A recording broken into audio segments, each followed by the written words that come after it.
గీతా స్రవంతి ఆధ్యాత్మిక వేదిక, జీవిత పరమార్థ విశ్లేషణ మాలిక.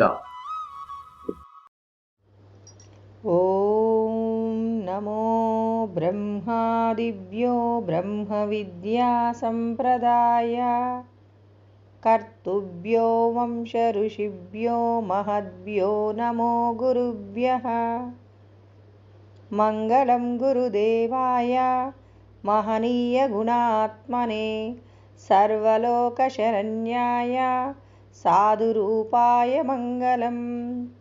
బ్రహ్మానందం పరమసుఖదం కేవలం జ్ఞానమూర్తిం ద్వంద్వాతీతం గగనసదృశం తత్వమస్యాదిలక్ష్యం ఏకం నిత్యం విమలమచలం సర్వధీ సాక్షిభూతం భావాతీతం త్రిగుణరహితం సద్గురుం తం నమామి. నమో గురుదేవ. హరి ఓం. అందరికీ నమస్కారం అండి. ఈరోజు మనం భగవద్గీత యందు 5వ అధ్యాయము కర్మ సన్యాస యోగము.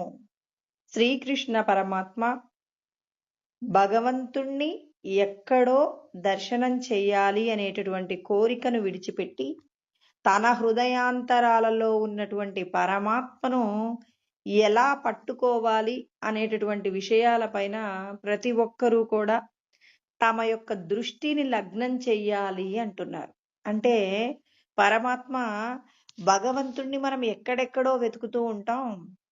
ఆయన మీకు మీ లోపట మీకు చాలా సన్నిహితంగా ఉండి మీరు మాట్లాడటానికి, మీరు చూడటానికి, మీరు తినటానికి, అంటే దేహ సంబంధమైనటువంటి కార్యనిర్వహణ అంతా కూడా ఎవరి వలన జరుగుతుంది?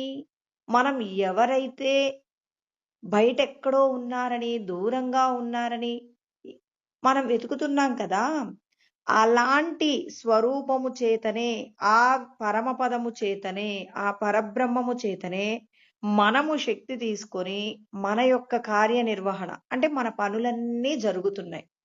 మనం ఈ శరీరంతో చేసే ప్రతి కార్యము జరగడానికి మూలం భగవంతుడి యొక్క శక్తి చేత జరుగుతుందన్నప్పుడు ఆ భగవంతుడికి కృతజ్ఞతాపూర్వకంగా మనం ఎలా ఉండాలంటే, ఎవరికైనా ఎవరి దగ్గర నుంచైనా సహాయం తీసుకున్నామనుకోండి, వారికి మనం ఏం చెప్తాం? కృతజ్ఞతలు చెప్తాం. చెప్పడంతోనే విడిచిపెడతామా? వాళ్ళు ఏదైనా మనకు ఒక పని చెప్తే ఆ పనిని చేస్తామా చెయ్యమా? ఎంత కష్టమైనా చేస్తాం. అంటే మనందరికీ కృతజ్ఞతను ఎలా వెలువరచాలో మనందరికీ కూడా తెలుసు. అంటే మనమందరం బాహ్యమైన విషయాలలో ఎవరైనా మనకు సహాయం చేస్తే వారికి కృతజ్ఞతలతో పాటుగా వారికి కొంత ఉపకారం చెయ్యాలనేటటువంటి ఆ ఆలోచనలు కలిగిన మనం భగవంతుడి యొక్క శక్తి చేత, సచ్చిదానంద స్వరూపము చేత శక్తి తీసుకొని దేహ సంబంధమైన కార్యాలన్నీ చేస్తున్నాం కాబట్టి ఆ భగవంతుడికి కృతజ్ఞతను ఎలా చెప్పగలము? పరోపకార నిమిత్తంగా, అంటే ఇతరులకు మనం చేసినటువంటి ఏదైతే ఉపకారం ఉంటుందో, ఎవరైనా కష్టంలో ఉన్నప్పుడు 2 మంచి మాటల చేత వారికి స్వాంతన కలిగించాం. ఎవరైనా కష్టంలో ఉన్నప్పుడు మనం డబ్బు సహాయం చెయ్యలేకపోవచ్చు. వాళ్లకు మంచి జరగాలని హృదయపూర్వకంగా మీరు ప్రార్థన చేశారు. అది ఏమవుతుంది? భగవంతుడు మనకిచ్చిన దానికి కృతజ్ఞతలు చెప్పడం అంటే ఇదేనండి. భగవంతుడికి ప్రత్యేకంగా ధూపదీప నైవేద్యాలతోనే పూజ చేస్తేనే పరమాత్మ దొరుకుతారా అంటే, ఆ పరమాత్మ యొక్క శక్తిని మనం ఉంది అని గ్రహించడానికి, పరమాత్మ ఇలా ఉంటారు అని చెప్పడానికి ఒక రూపంలో మనం పూజిస్తాం, ప్రార్థిస్తాం. ఆ ఈశ్వరుడు ప్రతి ఒక్క ప్రాణి లోపట ఉన్నాడని తెలిసిన తరువాత నువ్వు ఏ ప్రాణికి చేసినటువంటి చిన్న ఉపకారమైనా నిన్నేం చేస్తుంది? గొప్పదైనటువంటి సంసార సాగరంలో నుంచి బయటపడడానికి కావలసిన విధంగా నిన్ను తీసుకువెళ్తుంది. నేహాభిక్రమనాశోస్తి ప్రత్యవాయో న విద్యతే స్వల్పమప్యస్య ధర్మస్య త్రాయతే మహతో భయాత్. చూడండి, మహతో అంటే చాలా గొప్పదైనటువంటి, మనమందరం భయపడేది దేనికోసం? ఈ సంసారం అనే సాగరాన్ని చూసి భయపడుతుంటాం కదా. ఈ సాగరంలో నుంచి బయటపడడానికి భగవంతుడు అంటున్నారు, మీరు చేసేటటువంటి చిన్న చిన్న ఉపకారాలు ఏమవుతాయి, మిమ్మల్ని గొప్పదైన సంసార సాగరంలో నుంచి బయటపడవేస్తుంది. అందుకే పరమాత్మ అంటున్నారు, నిజంగా నా వల్లనే మీరు బ్రతుకుతున్నారనేటటువంటి రహస్యాలలో పరమ రహస్యాన్ని ఎవరైతే తెలుసుకుంటారో వాళ్ళు ఏం చేయాలి, ఉదయం నిద్ర లేచినప్పటి నుంచి పడుకునేంత వరకు ఏం చేయాలంటారు, బ్రహ్మయేవాస్మీతి వాసన, అంటే నేను బ్రహ్మమే అనేటటువంటి భావన గుర్తు పెట్టుకుంటే, అంటే మనమందరము పరబ్రహ్మ స్వరూపాలు అనేటటువంటి జ్ఞానాన్ని గుర్తు పెట్టుకుంటే పరులకు ఉపకారం కలిగించేటటువంటి గొప్పదైనటువంటి కార్యాలు చేయాలి. అంటే ఇతరులకు మేలు చేసేటటువంటి ఏ పనైనా అదేమవుతుంది, మన యొక్క శ్రేయస్సుగా మారుతుంది. అంటే మన యొక్క శ్రేయస్సును మనమే తయారు చేసుకోవాలి. ఇప్పుడు నేను అమెరికా వెళ్తున్నానండి, నా బ్యాగ్ నిండా కూడా ఇండియాకు సంబంధించినటువంటి రూపాయలు పెట్టుకొని వెళ్ళి అమెరికా వెళ్ళాక ఓ 100 రూపాయలు ఇచ్చి కొంచెం ఒక కప్పు కాఫీ ఇస్తారా అంటే ఆ 100 రూపాయలు తీసుకొని డస్ట్‌బిన్‌లో పడేస్తాడు. అదేంటండి 100 రూపాయలు ఇచ్చాను డస్ట్‌బిన్‌లో ఏసానంటే అవి ఉపయోగపడవండి. మనం వెళ్ళేటప్పుడు ఏం చేయాలి, మన దగ్గర ఉన్న కరెన్సీని అమెరికా కరెన్సీలోకి డాలర్లలోకి మార్చుకున్నప్పుడు అక్కడికి వెళ్ళిన తర్వాత మనం డాలర్లలో వాళ్ళకి డబ్బు చెల్లించినప్పుడు మనకు కావలసిన వస్తువు ఇస్తారు. అంటే ఇక్కడ మనమందరము కూడా భగవంతుణ్ణి చేరాలనే కోరిక ఉంటే సరిపోతుందా? నేను అమెరికా వెళ్ళాలనుకున్నాను, వెళ్తున్నాను. వెళ్ళేటప్పుడు అక్కడ జీవించడానికి కొంత డబ్బు కూడా అవసరం కాబట్టి ఇక్కడ ఉన్న రూపాయల్ని డాలర్లలోకి మార్చినట్టు ఇక్కడ భగవంతుడి యొక్క శక్తి చేత బతుకుతున్న మనం, అంటే మనం మాట్లాడుతున్నాం, మనసుతో ఆలోచిస్తున్నాం, శరీరంతో కార్యాలు చేస్తున్నాం, వీటిని ఏం చేయాలి, భగవత్ కార్యంలోకి తిప్పాలి. ఎలా తిప్పగలం మనము అంటే, ఓ మంచి మాట మాట్లాడండి. మనం కోప్పడుతున్నాం అంటే విషం తాగుతున్నామని గుర్తుపెట్టుకోండి. విషం తాగిన వారికి శరీరానికి సంబంధించిన అనారోగ్యం ఎలా కలుగుతుందో, కోపంతో ఉన్నాం అంటే మన ఆయువు క్షీణిస్తుంది. మనకి గుర్తుండాలన్నమాట. మీకు కోపం వస్తుంది, మీ ఇంట్లో పిల్లలు ఆడుతూ ఆడుతూ ఇంటి నిండా నీళ్లు పారబోసారు, ఇప్పుడు మీకు బాగా కోపం వస్తుంది. కోపం రావడం వల్ల ఏంటి నష్టం, నేను భూమి మీద ఎక్కువ రోజులు బ్రతికి ఉండను. ఎందుకు, ఎవరి ఆయుష్ అయితే మరి కోపము చేత ఎక్కువ శ్వాసలతో ఖర్చు పెట్టుకుంటారో వాళ్ళ ఆయుష్ ఏమవుతుంది, తగ్గిపోతుంది. ఇప్పుడు వెంటనే మనకు ఆ మాట గుర్తొచ్చింది, డాక్టర్ గారు చెప్పారండి. ఏమన్నారు, మీరు కాస్త ఉప్పు కారం అధికంగా తిన్నారు, వెంటనే మీ లోపల బ్లడ్ ప్రెషర్ పెరుగుతుంది, మీ హార్ట్ మీద భారం పడుతుంది, మీకు ఏమవుతుంది, గుండెపోటు, హార్ట్ స్ట్రోక్ వస్తుందండి అని చెప్పారు. ఇప్పుడు మనం బాగా రుచికరమైన పదార్థము అంటే మీకు మామిడికాయ పచ్చడితో అన్నం తినడం. ఇప్పుడు ఆ పచ్చడిని చూడగానే మీకు ఏం గుర్తొస్తుంది, నాకు డాక్టర్ గారు గుండెపోటు రావడానికి ఈ పచ్చడి కారణం అన్నారని దాన్ని దగ్గర పెట్టుకుంటామా, దూరం పెడతామా? దాని మీద ఎంత ప్రీతి ఉన్నా దాన్ని దూరం పెట్టుకుంటాం. ఇప్పుడు పిల్లలు ఇంటి నిండా నీళ్లు పారబోస్తే మనకు చాలా కోపం వస్తుంది.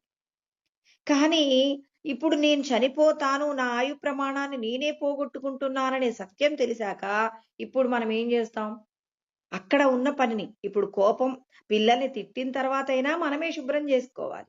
అలా తిట్టకుండా మనం ఏం చేయాలి, ఆ ఇంటిని శుభ్రం చేసుకొని ఒక సందర్భం వచ్చినప్పుడు పిల్లలందరూ చాలా శ్రద్ధగా మాట వినే పరిస్థితిలో ఉన్నప్పుడు ఇలా ఇంటి నిండా నీళ్లు పారబోస్తే మీరే జారి పడతారు, మీకు ప్రమాదం జరుగుతుంది అని నెమ్మదిగా చెప్పొచ్చు. అంటే చూడండి, ఒక పనిని మనం సులభంగా చేయలేమా, అందరికీ తెలుసండి. సులభంగా చేయడం ఎలాగో కష్టపడటం ఎలాగో మనందరికీ తెలుసు.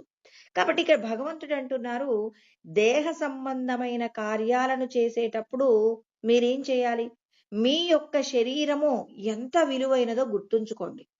కొన్ని కోట్ల జన్మలలో చేసిన పుణ్యం ఉంటే భగవంతుడు మనకు ఈ ఉపాధి ఇచ్చారు. ఈ ఉపాధిని మనం ఏం చేయాలి, కోపాన్ని పొందకుండా, కోరికలు లేకుండా, లోభగుణాన్ని కలిగి ఉండకుండా ఈ 3 విషయాలలో గనక జాగ్రత్త పడ్డామనుకోండి, మనం భగవంతుడికి చాలా చేరువవుతాం. ఒకవేళ భగవంతుడి దగ్గరికి ఈ జన్మలో కలవలేకపోయినా నరకానికైతే వెళ్లకుండా ఉంటామండి. నరకానికి వెళ్ళకూడదని ఎవరైనా అనుకుంటే, ఎవరైనా వెళ్ళాలనుకుంటారా? అక్కడ దెబ్బలు కొడుతున్నారు వెళ్ళండి అంటే అక్కడ ఎవరైనా ఉంటారా? ఎవ్వరూ ఉండరు. ఎక్కడైనా భోజనం పెడుతున్నారు, ప్రసాదం పెడుతున్నారు, లైన్‌లో గబగబా భోజనానికి ముందెళ్ళాలంటారని చెప్పేసి గబగబా వెళ్ళిపోతాం. అంటే నరకానికి వెళ్ళొద్దు అని మీరనుకుంటే పరమాత్మ చెప్తున్నారు మనందరికీ కూడా. మీరు నశించిపోయే విషయాల కోసం నాకిది కావాలి, అది కావాలి అనకండి. మీరు కోరుకుంటేనే ఈ కుటుంబంలో పుట్టారా? మీరు కోరుకుంటేనే ఇంత చదువు చదువుకున్నారా? మీరు కోరుకుంటేనే మీరు చేస్తున్న ఉద్యోగం వచ్చిందా? ఈశ్వరుడు మనం పూర్వజన్మలలో చేసిన కర్మానుసారంగా ఒక్కొక్కటి ఇస్తుంటారండి. అందుకే ప్రతి ఒక్కరూ గుర్తుపెట్టుకోవాలి.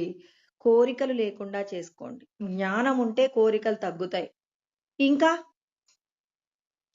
కోపం లేకుండా చూసుకోండి. ఎవరైతే బాగా కోప్పడుతున్నారో వాళ్ళ యొక్క ఆయు ప్రమాణం తగ్గిపోతుంది. కాబట్టి ఎవరైనా కోప్పడుతుంటే వాళ్ళకి 2 శాంతి మాటలు చెప్పండి. వాళ్ళ ఆయు ప్రమాణాన్ని కాపాడిన ఎవరైనా ప్రమాదంలో ఉంటే వాళ్ళని రక్షిస్తే భగవంతుడు మనల్ని రక్షిస్తాడనే మాట మనందరికీ తెలుసు కదా! ఎవరైనా కోప్పడుతున్నారు. అలాంటి కోప్పడుతున్న సమయంలో వాళ్ళ దగ్గర ఏం చేయాలి? వాళ్ళ కోపాన్ని కంట్రోల్ చేయగలిగినటువంటి 2 మంచి మాటలను వాళ్ళకి ఏ మాట చెప్తే నచ్చుతుందో అలాంటి మాటను అప్పుడు అవసరం ఉన్నా, అవసరం లేకపోయినా వాడండి. వాళ్ళ యొక్క కోపం తగ్గుతుందండి. ఇలా పరమాత్మ మనకు సలహాలు ఇస్తున్నారు. మీరు నరకానికి వెళ్ళకుండా ఉండాలి అని అందరూ కోరుకుంటారు. ప్రసాదాలు పెడతానంటారు, దానాలు చేస్తానంటారు, యజ్ఞాలు చేస్తానంటారు, ఎన్నెన్నో చేస్తానంటారు. కోపం తగ్గించుకోమంటే మాత్రం చేయలేరండి. పరమాత్మ చూడండి, మీరు చేసిన యజ్ఞాలు, దానాలు, తపస్సులు ఇవన్నీ మన లోపట ఉన్నటువంటి చిత్తము యందున్న మాలిన్యం కరగటం అంటే ఇది మంచి, ఇది చెడు అని తెలుసుకోవడానికి మన మనసులో కొంత ఖాళీ ప్రదేశం కావాలండి. ఇప్పుడు ఒక పేపర్ మీద మీరు ఏదో ఒక మంచి మాట రాయాలనుకున్నారు. సత్యమేవ జయతే అని రాయాలనుకున్నారు. పిల్లలు ఏం చేస్తున్నారు? ఆ పేపర్ నిండా పిచ్చి, పిచ్చి, పిచ్చి, పిచ్చి గీతలు గీశారు. ఇప్పుడు మీరు అక్కడ సత్యమేవ జయతే అని రాస్తే కనపడుతుందా? కనపడకుండా ఉండాలంటే మనం ఏం చేయాలి ఇప్పుడు? సత్యమేవ జయతే అని రాసి ఇప్పుడు మనం అంటే ఆ పేపర్‌లో కొంత ఖాళీ ఉంటే, ఆ ఖాళీలో మనం ఆ పేరు రాయగలం. అంటే మన మనసు నిండా దేహ సంబంధమైన కోరికలు, కోపము, తన దగ్గర ఉన్నది తానే అనుభవించాలనే లోభము, ఉన్నదంతా నా సొంతమే కావాలనే మోహము, ఈ లక్షణాలతో మన మనసంతా నిండిపోయిందనుకోండి, ఇక్కడ భగవంతుడు చెప్పిన మాటలకేమైనా అవకాశం ఉంటుందా? ఉండదు. ఉండదు కాబట్టి ఏం చేయమంటాడు భగవంతుడు? యజ్ఞదాన తపకర్మ న త్యాజ్యం కార్యమేవ తత్. మీరు చేసే పనులలో యజ్ఞములు చెయ్యాలి, దానములు చెయ్యాలి, తపస్సులు చెయ్యాలి. వీటి వల్ల ఏమవుతుంది? యజ్ఞోదానం తపశ్చైవ పావనాని మనీషిణం. అంటే మన మనస్సునట ఈ యజ్ఞములు, దానములు చేయడం వల్ల వచ్చినటువంటి ఏదైతే ఫలితం ఉందో, ఆ ఫలితం ఏమవుతుందంటే, మన మనసులో ఉన్నటువంటి అంటే ఇతరులకు చెడు చెయ్యాలనేటటువంటి ఇతరుల దగ్గర నుంచి ఉన్న వస్తువుని మన సొంతం చేసుకోవాలనే కోరిక నుండి బయటపడటానికి కావలసిన శక్తి మనం ఎవరికైతే ఉపకారం చేశామో ఆ చేసిన వారి యొక్క అంటే ఇప్పుడు మనం ఎవరికో ఒక 100 రూపాయలు ఇచ్చాం. వాళ్ళు సంతోషపడ్డారు. వాళ్ళ కష్టాన్ని తీర్చగలిగాం. వాళ్ళు మనకు ఆశీర్వాదం చేశారు. ఇలా వారు చేసిన ఆశీర్వాదాలన్నింటి చేత పరమాత్మ ఏం చేస్తాడంటే, మన లోపట ఉన్నటువంటి భగవంతుణ్ణి చేరుకోవడానికి ఏదైతే అడ్డుగా ఉందో, ఆ అడ్డుపరకు సంబంధించినటువంటి దుష్ట లక్షణాలను, రజో, తమో గుణాల తీవ్రతను పరమాత్మ తగ్గిస్తాడు. ఇలా తగ్గించినప్పుడు మన మనసులో మన దగ్గరున్న డబ్బును చూడగానే ఇవాళ జీతం వచ్చింది. ఒక 20,000 రూపాయలు. ఇందులో కనీసం ఒక 100 రూపాయలన్నా ఎవరికైనా పేదవాళ్ళకి కొంత దానం చేస్తే బావుండు. భగవంతుడా! అర్హత ఉన్న వాళ్ళని నాకు చూయించయ్యా! ఇప్పుడే జీతం వచ్చింది. హ్మ్. ఎవరికైనా దానం చేస్తాను. ఎవ్వరూ కనపడలేదు. అక్కడున్నటువంటి దేవాలయంలోకెళ్ళి స్వామి జీతం వచ్చిందని ఒక 100 రూపాయలు తీసి పరమ ప్రీతితో అందులో వేసి స్వామి దైవ కార్యానికి వినియోగించాలనుకున్నాను అని చెప్పి భగవంతుడికి ఒక చిన్న విన్నపాన్ని నేను సంపాదించాను అంటే అది మీ అనుగ్రహం వల్లే సంపాదించానని కృతజ్ఞత పూర్వకంగా మీకు బుద్ధి పుట్టినంత ఎంతో కొంత ఆ హుండీలో వేయటమో, ఎవరికైనా దానం చేయడమో, ఇలా ఏదో ఒకటి మనం చేశామనుకోండి, అలా చేసినప్పుడు ఏమవుతుంది? అది ఖచ్చితంగా మనకేమవుతుంది అంటే, భగవంతుణ్ణి చేరుకోవడానికి మంచి మాటలను మన హృదయంలో పెట్టడానికి కావలసిన ప్రదేశం దొరుకుతుందండి. ఇక్కడ భగవంతుణ్ణి చేరుతున్నామని చెప్పట్లా. ఇప్పటివరకు పేజీ నిండా పిచ్చి పిచ్చి గీతలు గీస్తే సత్యమేవ జయతే అనే పదం రాయటానికి ఎలా అయితే కుదరలేదో, ఇప్పుడు ఆ గీతలను తగ్గించినప్పుడు ఈ పదాన్ని మనం ఒక మంచి సర్కిల్‌లో సత్యమేవ జయతే అని రాస్తే ఎలా కనపడుతుందో, అలా భగవంతుడు చెప్పినటువంటి జ్ఞానాన్ని మన హృదయంలో స్థిరపరచాలంటే, మన మనసులో ఉన్నటువంటి ఏదైతే ఇతరులకు చెడు చెయ్యాలనేటటువంటి సంకల్పాలకు సంబంధించిన జ్ఞానం ఏదైతే ఉందో, దాన్నంతా పరమాత్మ ఏం చేస్తారు? ఇతరులకు మనం మంచి చేస్తున్నప్పుడు మన లోపటున్న దుష్టత్వమంతా కూడా పరమాత్మ తీసేస్తారు. అంటే ఇక్కడ భగవంతుడు మనందరికీ చెప్తున్నారనమాట. ఏమని చెప్తున్నారు? నేను చేస్తున్నాననేటటువంటి జ్ఞానాన్ని విడిచిపెట్టండి ఫస్ట్. కర్తృత్వాన్ని మీ మీద వేసుకున్నంత కాలము మీకు పాపమో, పుణ్యమో వస్తుంది. ఇదంతా నేను చెయ్యటం లేదు అనేటటువంటి జ్ఞానాన్ని ఎవరైతే అభివృద్ధి చేసుకుంటారో, అలా చేసుకున్నటువంటి వాళ్ళు ఏమవుతారు? పరమపదాన్ని పొందుతారు. అంటే పరమపదాన్ని పొందాలనే కోరిక ఉంటే సరిపోదు. అందుకే ఇక్కడ భగవంతుడేమంటున్నారు? నాదత్తే కస్యచిత్ పాపం నచైవన సుకృతం విభుః అంటున్నారు. అంటే నేను మీరు చేసిన పాపపు కర్మలకు, మీరు చేసిన పుణ్యకర్మలకు సంబంధించి నాకు బాధ్యత లేదు. మీరు పుణ్యం చేశారు, మీరు సంతోషంగా జీవించండి. మీరు పాపం చేశారు, మీరు కష్టాలు పడండి. మీ పుణ్యాలకు, మీ పాపాలకు నాకు సంబంధం లేదండి. మీ పాప పుణ్యాలు రెండింటితో నాకు సంబంధం లేదని ఇక్కడ మనకు ఏం చేస్తున్నారు? కృష్ణ పరమాత్మ జ్ఞానాన్ని బోధిస్తున్నారు. అంటే ఎందుకు జనులందరూ కూడా పాపం చేస్తున్నారని చెప్తున్నారు? జనులందరూ పాపము చేయడానికి కారణాలు ఏమై ఉన్నాయంటే, అజ్ఞానేనావృతం జ్ఞానం తేన ముహ్యంతి జంతవః. అజ్ఞానము చేత మన యొక్క స్వస్వరూపాన్ని మనం మర్చిపోయామన్నమాట. అంటే మన యొక్క స్వస్వరూపాన్ని మనం మరచిపోవడానికి కారణం ఏమయ్యుంది అంటే, దేహ సంబంధమైన, దృశ్య సంబంధమైనటువంటి విషయాల మీద మనకేమైంది అనంటే, మరి ఆసక్తి పెరిగిందండి. ఈ ఆసక్తియే మన అందరం కూడా భగవంతుడి నుంచి దూరం కావడానికి కావలసినటువంటి స్థితి కలిగింది. అంటే పరమాత్మను తెలుసుకోవాలనేటటువంటి కోరిక మనకెందుకు పోతుంది అంటే, ఇక్కడ కృష్ణ పరమాత్మ ప్రతి ఒక్కరికి కూడా తెలియచేస్తూ ఉన్నారు. మీరు కంటికి కనపడుతున్నటువంటి విషయాల మీద ఆసక్తి పెంచుకుంటున్నారు. ఎందుకు ఆసక్తి? ఈ కంటికి కనపడుతున్న విషయాల మీద మీకు ఎందుకు వ్యామోహం కలుగుతుంది? ఆ వ్యామోహం కలగడానికి కారణాలు ఏమై ఉన్నాయి అంటే, భగవంతుడిక్కడ సృష్టి రహస్యాన్ని వశిష్ఠుడు రూపంలో బోధిస్తున్నారండి. బ్రహ్మమానస పుత్రుడు కదండి. మరి జ్ఞానాన్ని బోధించడం కోసమే ఆ బ్రహ్మదేవుడు ఎవరిని సృష్టి చేశారు అనంటే వశిష్ఠుణ్ణి సృష్టి చేశారు. ఈ వశిష్ఠుడు జ్ఞానాన్ని బోధిస్తున్నారు. ఎలాంటి జ్ఞానాన్ని బోధిస్తున్నారు? అసలు భగవంతుడి యొక్క శక్తి ఉన్నటువంటి మనం సచ్చిదానంద నామరూపాలు అనేటటువంటి 5 తత్వాలతో మన యొక్క పుట్టుక జరిగిందండి. మరి మన యొక్క పుట్టుక సచ్చిదానందంగా లేకుండా, భగవత్ స్వరూపంగా లేకుండా, భగవంతుడిలో ఇప్పుడు ఒక బాగా డబ్బున్న వ్యక్తి ఉన్నాడండి. ఆ వ్యక్తి ఒక నిరుపేద ఇంటికి వెళ్లి భోజనం చేస్తున్నాడు. అప్పుడు మనకేమనిపిస్తుంది? అష్టైశ్వర్యాలున్నటువంటి వ్యక్తి నిరుపేద ఇంట్లో భోజనం చేయడం ఏంటి? వీడి దరిద్రము అంటాం. అంటారా లేదా? అదే విధంగా మనం కూడా సచ్చిదానంద నామరూపాలతో కూడి ఉన్నటువంటి మనం ఏమయ్యామంటే భగవంతుడికి దూరమయ్యాం. ఎందుకు దూరమయ్యారు? అంటే చిత్తవృత్తులకు మూలమైనటువంటి, అంటే చిత్తవృత్తులతో కూడి ఉన్నటువంటి చేతనారూపమైనటువంటి బ్రహ్మసత్తాయే మనందరం కూడా. అంటే చిత్తవృత్తులు అనేది మనందరి లోపట ఉన్నాయండి. అంటే రకరకాలైనటువంటి దేహ సంబంధమైనటువంటి సుఖములను, భోగములను పొందడం కోసం కావలసినటువంటి విషయాలన్నీ మన లోపట ఉన్నాయన్నమాట. మన లోపట ఉన్నటువంటి మనల్ని మనం ఎందుకు తెలుసుకోలేకపోతున్నాం? తెలుసుకోలేకపోవడానికి కారణాలేమయ్యున్నాయి అంటే ఇక్కడ ఇక్కడ వశిష్ఠుడు చెప్తున్నారు. అంటే క్షణ సంవేదనము అనేటటువంటి ఒక పదాన్ని గురించి మాట్లాడారు. అంటే సచ్చిదానందమైనటువంటి జ్ఞానగణ రూపమైనటువంటి మన రూపము ఎందుకు మాయలో పడిపోయింది? మాయలో పడిపోవడానికి కారణం ఏంటంటే ఇలా ఆయన ఏం చేస్తున్నాడు? తాను సృష్టించినటువంటి సృష్టిలో తానే అలా వెళ్తూ ఉన్నాడు.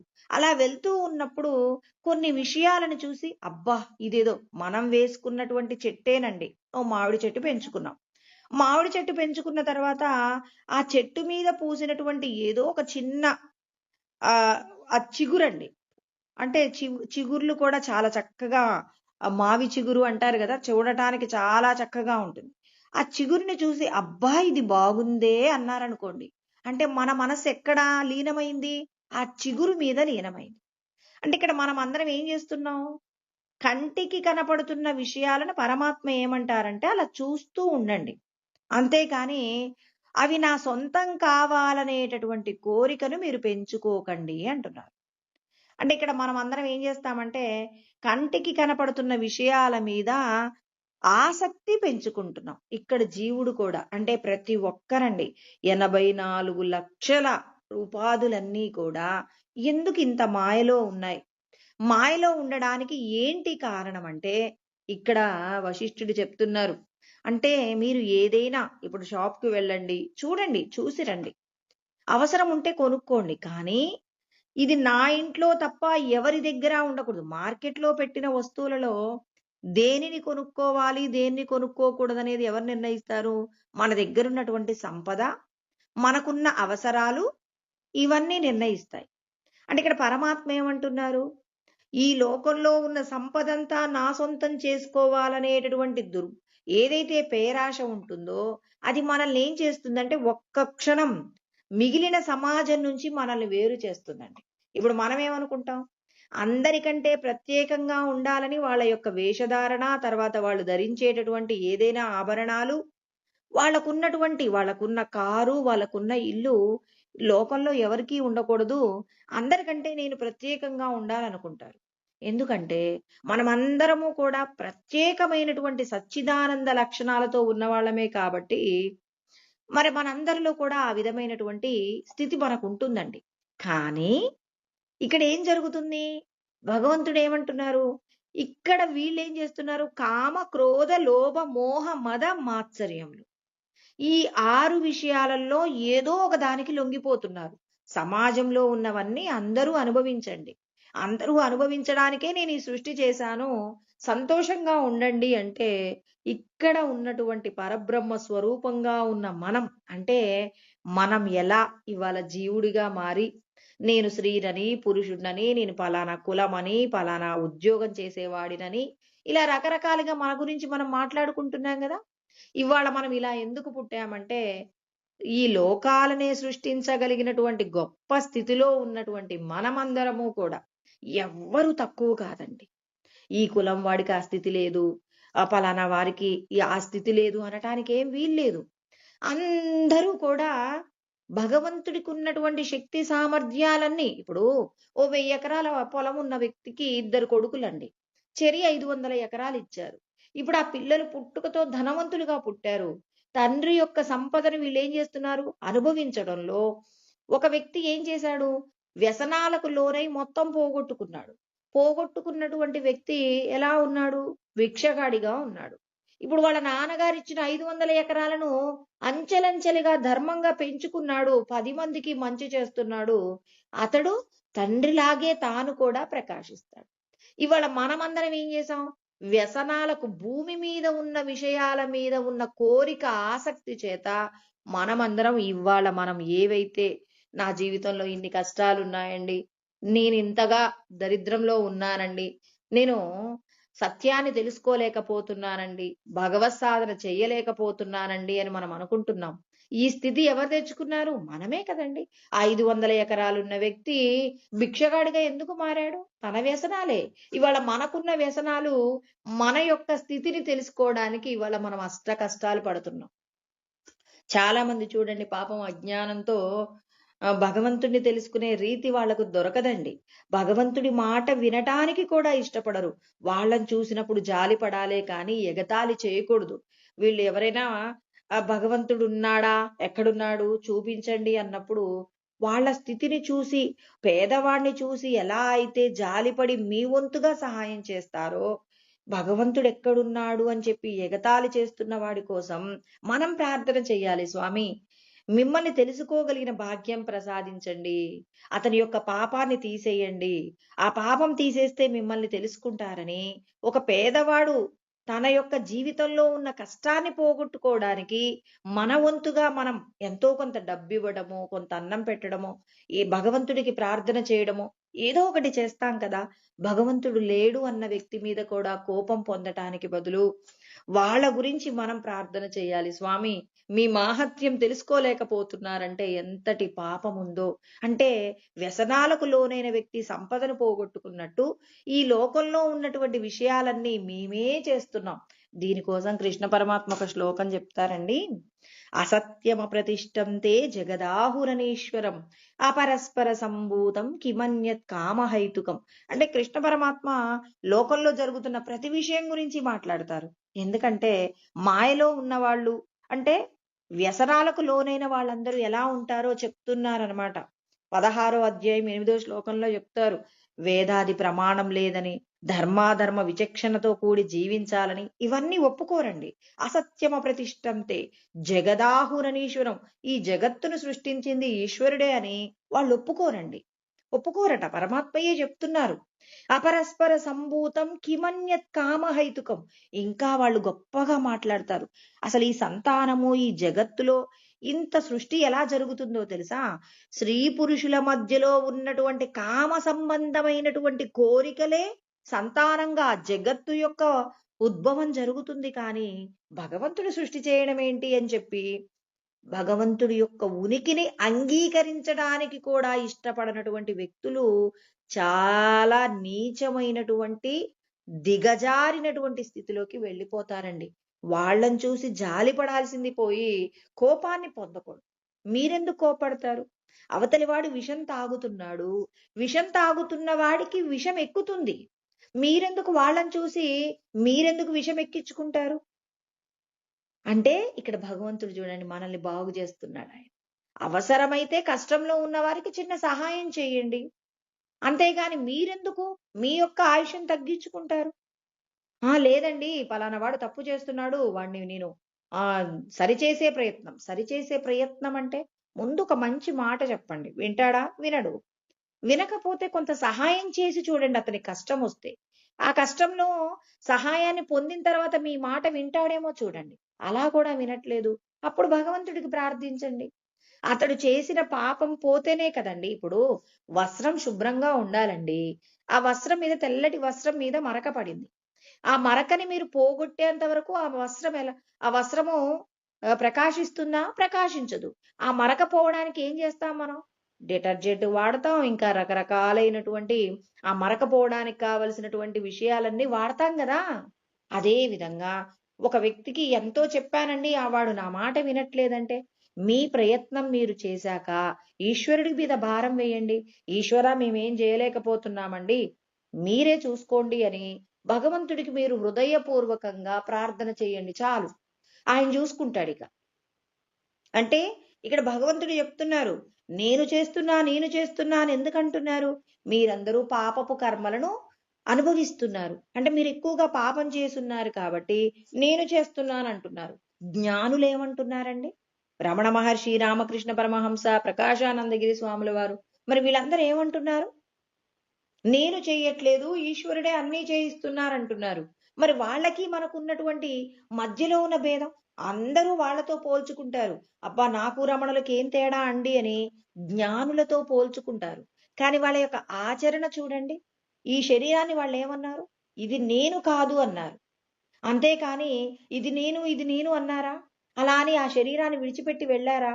ఆ శరీరంలో ఉంటూనే ఆ శరీరానికి సంబంధించిన విషయాలన్నీ అనుభవించారు.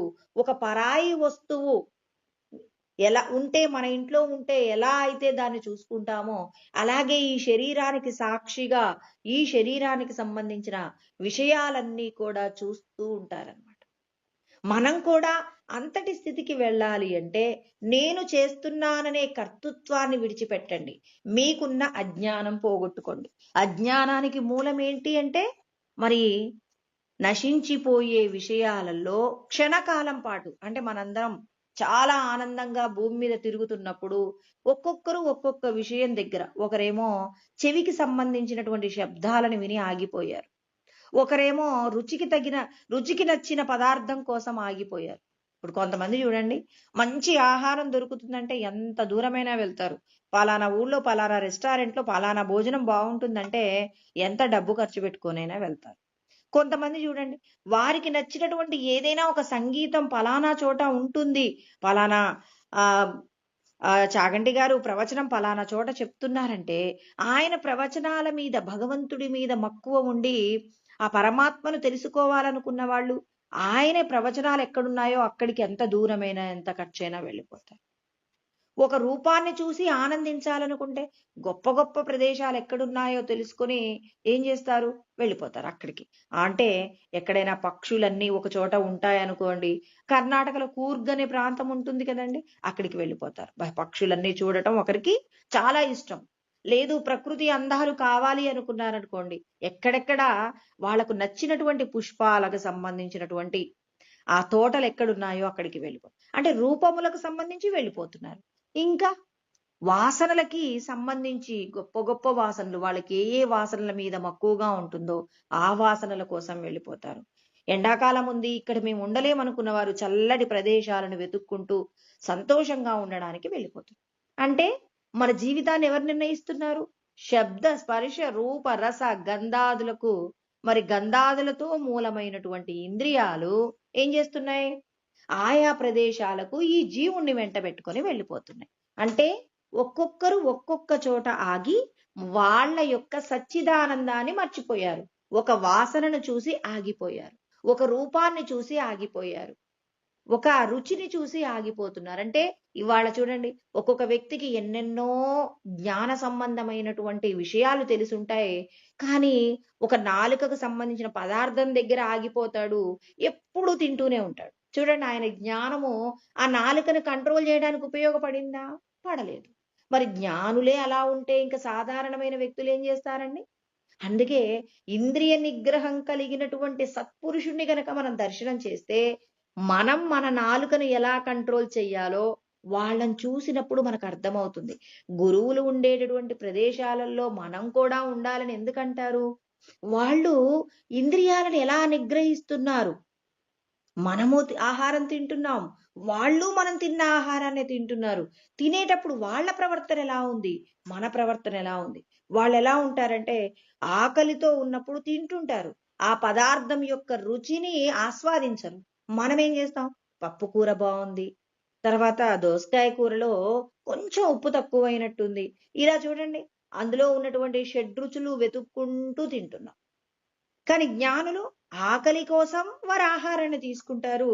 ఇప్పుడు మనం వాళ్ళ దగ్గర కొద్ది రోజులు ఉన్నామనుకోండి, వాళ్ళతో ఉన్నప్పుడు వాళ్ళు ఎలా తింటున్నారు, వాళ్ళకెందుకు రుచికి సంబంధించిన పట్టింపు లేదు, నాకెందుకుంది ఈ పట్టింపు? అంటే నేను కూడా ఈ పట్టింపు పోగొట్టుకోవాలని అలా ఇంద్రియ నిగ్రహం ఉన్న గురువుల దగ్గర ఉండాలి. మళ్ళీ గురువు అంటే ఇంద్రియ నిగ్రహం లేకుండా కనపడిన ప్రతిదాన్ని తిని ఇవాళ పప్పుకూర బాగుందండి, ఎవరుండారు అని చెప్పి ప్రత్యేకంగా వాళ్ళ కృతజ్ఞత చెప్పి ఇలా కాదండి. ఇంద్రియ నిగ్రహం, ఏం తింటున్నామనే దాని మీద స్పృహ లేకుండా తినేటటువంటి అలాంటి సత్పురుషులు మన జీవితంలో మనకి తారసపడితే అంతకంటే అదృష్టవంతులు ఈ లోకంలో ఎవరు ఉండరు. అంటే మనం ప్రయత్నం చేస్తే దొరకరా? ఖచ్చితంగా దొరుకుతారండి. అంటే మీ యొక్క ప్రయత్నం, నేను ఇంద్రియాలను నిగ్రహించుకోవాలి, నేను భగవంతుణ్ణి తెలుసుకోవాలి, ఇంద్రియ నిగ్రహం లేనిదే పరమాత్మ దొరకరంటున్నారు, అందుకే నా ఇంద్రియాలను నిగ్రహించుకుంటానని మనం అనుభవించే సుఖాల మీద మనమే కంట్రోలింగ్ పెట్టుకోవాలంటే అంతటి మాహత్యం ఉన్నటువంటి సత్పురుషుడిని వెతుక్కునే ప్రయత్నంలో ప్రయాణం చేస్తూనే ఉండాలి. ఒక చోట ఆగకూడదండి. ఒక చోట ఆగిపోయావు అంటే నువ్వు భగవంతుడికి దూరం అయిపోతున్నావు. ఇక్కడే నాకు సర్వస్వం. ఇంద్రియ నిగ్రహం లేనటువంటి గురువు దగ్గర నువ్వు ఎంతకాలం ఉంటే ఆయన ఏం తింటున్నాడు? ఆయన ఏం మాట్లాడుతున్నాడు? ఆయన దగ్గరికి ఏదో అనారోగ్యం వచ్చింది. ఆయన భయపడిపోతున్నాడు. ఇప్పుడు భయపడే వ్యక్తిని చూస్తే మా గురువు గారే భయపడుతున్నారు. నేను భయపడనా అండి అంటే, ఎవరెవరైతే భయపడుతున్నారో, దేనినైనా చూసి భయపడుతున్నారంటే వాళ్ళు చచ్చిపోయిన దాంతో సమానమని శాస్త్రం చెప్తుంది. అంటే భయపడేటటువంటి వాళ్ళ దగ్గర మనం కూడా ఉన్నాం అంటే ఏమవుతుంది? ఇక్కడేమవుతుంది? రమణుల్ని ఇద్దరు దొంగలొచ్చి కొట్టారు. ఆయన భయపడ్డాడా? బాధపడ్డాడా? ఆయనకి నొప్పి తగిలింది కదండీ! ఆయనకి కూడా మనలాగే ఇంద్రియాలున్నాయి కదండీ! ఆయనేమన్నాడు? ఈశ్వరుడొచ్చారు. నా పాపాన్ని తీసేసి వెళ్ళిపోయారు. కొట్టినందుకు ఆయనకి నొప్పి కలిగింది. కానీ ఆ కొట్టింది ఈశ్వరుడే అన్నప్పుడు పరమానందాన్ని పొందారు. ఇక్కడ నేనో చిన్న ఉపమానం చెప్తాను. ఒక రాజుగారికి ఒక భార్య ఉండేది. మరి ఆ భార్య అంటే చాలా మంది భార్యలున్నారండి. ఉన్నప్పటికీ ఆయనకి సంతానం కలగలేదు. ఇప్పుడు పెద్ద భార్య ఏం చేసిందంటే, అయ్యో! నాకు మా రాజ్యానికి వారసులు కావాలి కదా! నా చెల్లినిచ్చి నా భర్తకు పెళ్లి చేస్తానని చెప్పేసి చేసిందనమాట. చేస్తే ఇప్పుడు ఆ చెల్లిని చేసిన తర్వాత ఒక బాబు పుట్టాడు. ఇప్పుడు ఆ రాజుగారు పిల్లల కోసమని చెప్పి ఎన్నో సంవత్సరాలు నిరీక్షణ చేసున్నాడు కాబట్టి, ఆ బాబు కోసమని చెప్పి రోజు కూడా ఈ పెద్దరాణి గారి యొక్క చెల్లెలింటికి రోజు వెళ్ళేవాడు. ఇక పెద్ద భార్యను కొంచెం నిర్లక్ష్యం చేసినట్టుగా పెద్ద భార్య గుర్తించింది. ఇప్పుడు ఎట్లైనా పిల్లలు ఇంట్లో ఉన్నారండి. ఆ పిల్లవాడి కోసం చిన్నరాణి కోసం వెళ్తారు గదా! వెళ్ళేవాడు. అలా వెళ్తే ఈ చిన్నరాణి ఏంటంటే చాలా భక్తి. పరమశివుడంటే పరమ భక్తండి. ఈమె ఎప్పుడు కూడా భగవత్ సంబంధమైనటువంటి ఆ తన్మయత్వంలో ఉండిపోయేది. ఇప్పుడు ఈ పెద్ద భార్యకి అంటే వీళ్ళ అక్కగారికి ఏమనిపించింది? ఈ పిల్లవాడు ఉండబట్టే కదా రాజుగారు నా మందిరాన్ని విడిచిపెట్టారు. ఈ పిల్లవాడు లేకపోతే మళ్ళీ తిరిగి నా మందిరానికే వస్తారని చెప్పి ఆ పిల్లవాడిని ఏం చేసిందంటే వాళ్ళ చెల్లెలు గుడికి వెళ్ళిన టైంలో చూసి చంపి ముక్కలు ముక్కలుగా చేయిస్తుందండి. చేయించి ఆమె గుడి నుంచి వచ్చేటటువంటి ఒక చోట ఆ బావి ఉంటుంది. ఆ బావిలో ఈ పిల్లవాడి యొక్క భాగాలన్నీ వేసేస్తారట. అలా వేసేస్తే ఈమె అటుగా వస్తూ ఏం చేసింది? ఆ బావిలోకి ఒకసారి ఎందుకో యాదృచ్ఛికంగా చూసింది. అప్పుడు పిల్లవాడి యొక్క తల కనిపించిందండి. నీళ్ళలో తేలుతూ కనిపించిందట. ఇప్పుడు ఆ పిల్లవాడిని చూడగానే గట్టిగా ఏడ్చింది. పిల్లవాడు లేడని కాదండి. పిల్లవాడి బాధ్యతలు ఎవరికి అప్పజెప్పింది? పరమాత్మకు అప్పజెప్పింది. శివయ్య నువ్వే కదా చూసుకునేది అని చెప్పి, ఆ శివుడి కోసం అని చెప్పేసి చాలా వేదనను పొంది పరమ భక్తితో పూజిస్తుంది, ప్రార్థిస్తుంది. ఇప్పుడు పరమేశ్వరుడొచ్చారు. ఇప్పుడు పరమేశ్వరుడొచ్చి టెస్ట్ పెట్టాడండి. ఎలాంటి పరీక్ష పెట్టాడంటే, "అమ్మ నీ పిల్లవాడు ఇలా అవ్వడానికి కారణం ఎవరో తెలుసా? మీ అక్కగారు నీ మీద ఉన్న అసూయ చేత, రాజుగారు నీ గృహానికొస్తున్నారనే అసూయ చేత ఏం చేసింది? ఆమె ఈ పిల్లవాడిని ఇలా చేసింది అంటే నాకవన్నీ తెలీదు స్వామి. మా అక్క గనక ఈ పని చేసి ఉండకపోతే, పిల్లవాడిని గనక ముక్కలు ముక్కలు చేసి ఉండకపోతే, నేనివ్వాళ మీకోసం మీరు దర్శనాన్ని ఇచ్చేంత గొప్పగా నేను పూజించి ఉండేదాన్నా? ప్రార్థించి ఉండేదాన్నా? ఏది ఏమైనా నాకు మీరే కావాలి. మీ యొక్క దర్శన భాగ్యం నాకు ఈ జన్మలో కలిగింది. ఇంతకంటే నాకేం కావాలి." ఇప్పుడు చూడండి మనమేమనుకుంటాం? అయ్యో! నా పిల్ల ఎప్పుడు మీ పిల్లవాడిని మీ అక్కయ్య గారో, లేకపోతే మీ ఎవరో మీ బంధువులు కొట్టారంటేనే మనమేమనుకుంటాం? పిల్లవాడిని కొట్టిందా?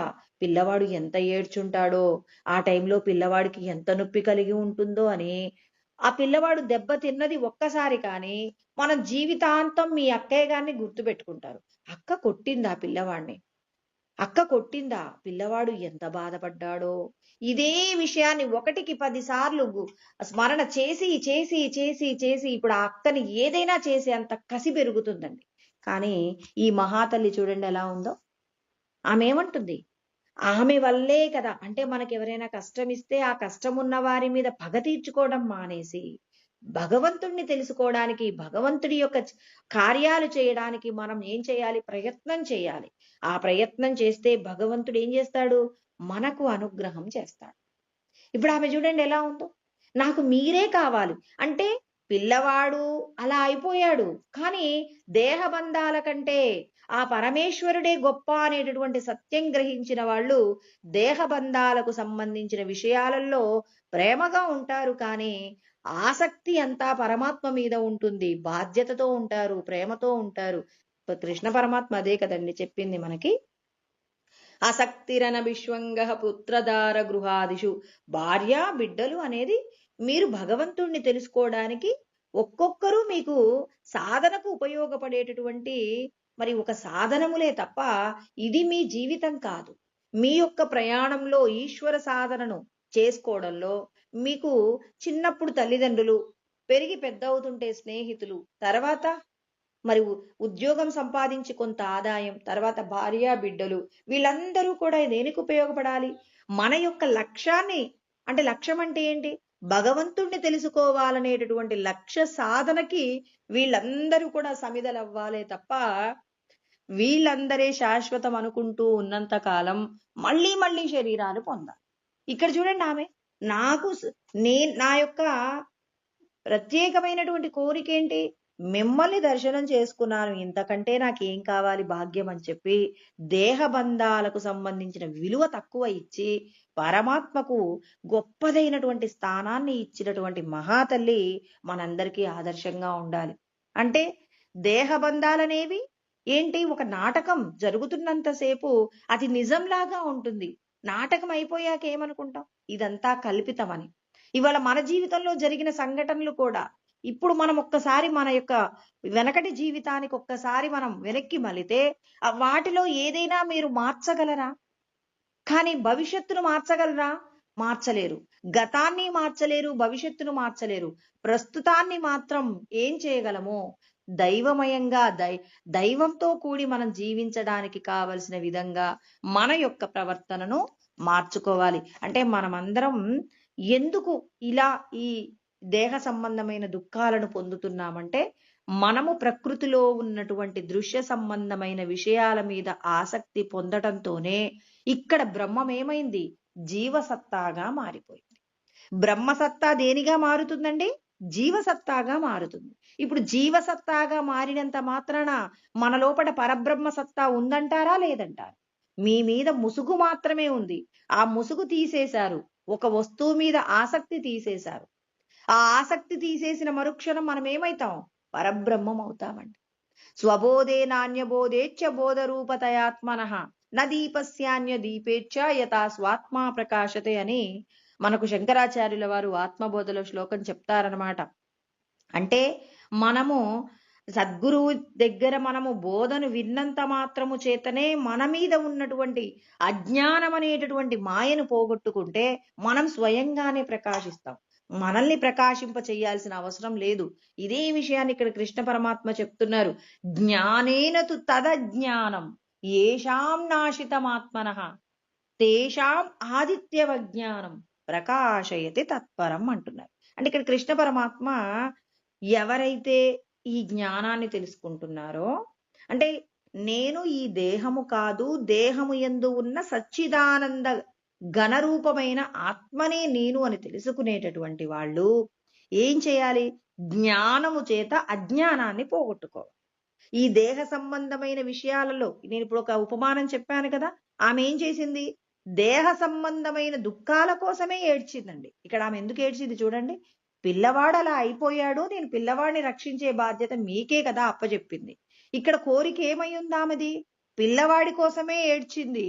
పిల్లవాడు లేకుంటే నేను ఎలా ఉండాలి అని ఎవరిని ఇవ్వమని అడిగింది? ఎవరైతే మనకు ఈ పిల్లవాడిని రక్షించగలరో, ఈ పిల్లవాడికి మళ్ళీ ప్రాణం పోయగలరో ఆ పరమేశ్వరుని ప్రార్థించింది. ప్రార్థించిన తర్వాత ఆ పరమేశ్వరుడు ఏమన్నారు?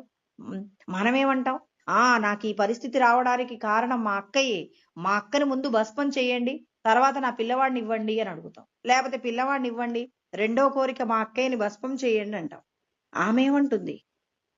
మరి వాళ్ళ అక్కగారు అలా చేశారంటే ఆమె చేయటం వల్లే కదండి మీకోసమే ప్రార్థన చేయగలిగాను. ఈ పిల్లవాడి మీదనే పంచప్రాణాలు పెట్టుకున్నాను కదండి. పిల్లవాడు లేకపోతే నేను ఉండలేను కదండి. ఆ ప్రేమయే కదా మిమ్మల్ని ప్రార్థించి మీ దర్శనం పొందేలాగా చేసింది. చూడండి, ఇక్కడ రెండు తత్వాలు కనపడుతున్నాయి. దేహ సంబంధమైనటువంటి విషయాలలో వాళ్ళ అక్కగారి మీద ఉన్న కోపాన్ని పోగొట్టుకుంది. కోపం లేదు. ఆ తల్లి చేయబట్టే ఇవాళ పరమశివుణ్ణి నేను పూజించగలుగుతున్నాను. ఇంత గట్టిగా ప్రార్థన చేయగలిగాను. అంటే మనందరి లోపటున్న శక్తిని మనకు గుర్తు చేస్తున్నారు. మీరు కూడా తీవ్రమైన పరివేదనతో పరమాత్మను వేడవచ్చు. దేహ సంబంధమైన విషయాలలో ఉన్నటువంటి ఏదైనా మనకు ఉన్నటువంటి కోరిక కావచ్చు, ఏదైనా కష్టం కావచ్చు, దీనిని తీర్చమని ఎవరిని అడగాలి? నీ లోపటున్న సచ్చిదానందాన్నే అడగాలి. అడిగి ఆ కోరిక తీరుతున్నప్పుడు మనం ఏం చేస్తాం? ఆ కోరిక తీరగానే మళ్ళీ దేవుణ్ణి మర్చిపోతాం. ఆమె ఏమంటుంది?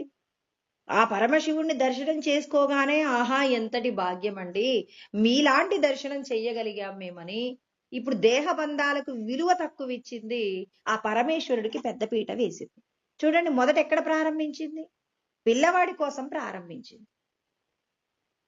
అక్కగారి యొక్క కర్కశత్వానికి, పిల్లవాడి యొక్క దుర్మరణానికి బాధపడింది, వెక్కి వెక్కి ఏడ్చింది. పిల్లవాడు లేకుంటే నేను ఉండలేను అనేటటువంటి భావన చేత ఇప్పుడు పరబ్రహ్మమును ప్రార్థించింది. ఆ పరబ్రహ్మము దర్శనమైన తరువాత మీ యొక్క దర్శనం నాకు మా అక్కగారు అలా చేయటం వల్లే కదండి, లేకపోతే నేను ఇంతగా వేదన చెందేదాన్ని కానే కాదు అని ఏం చెప్పింది? ఇక్కడ పరమాత్మకు పెద్దపీట వేసింది.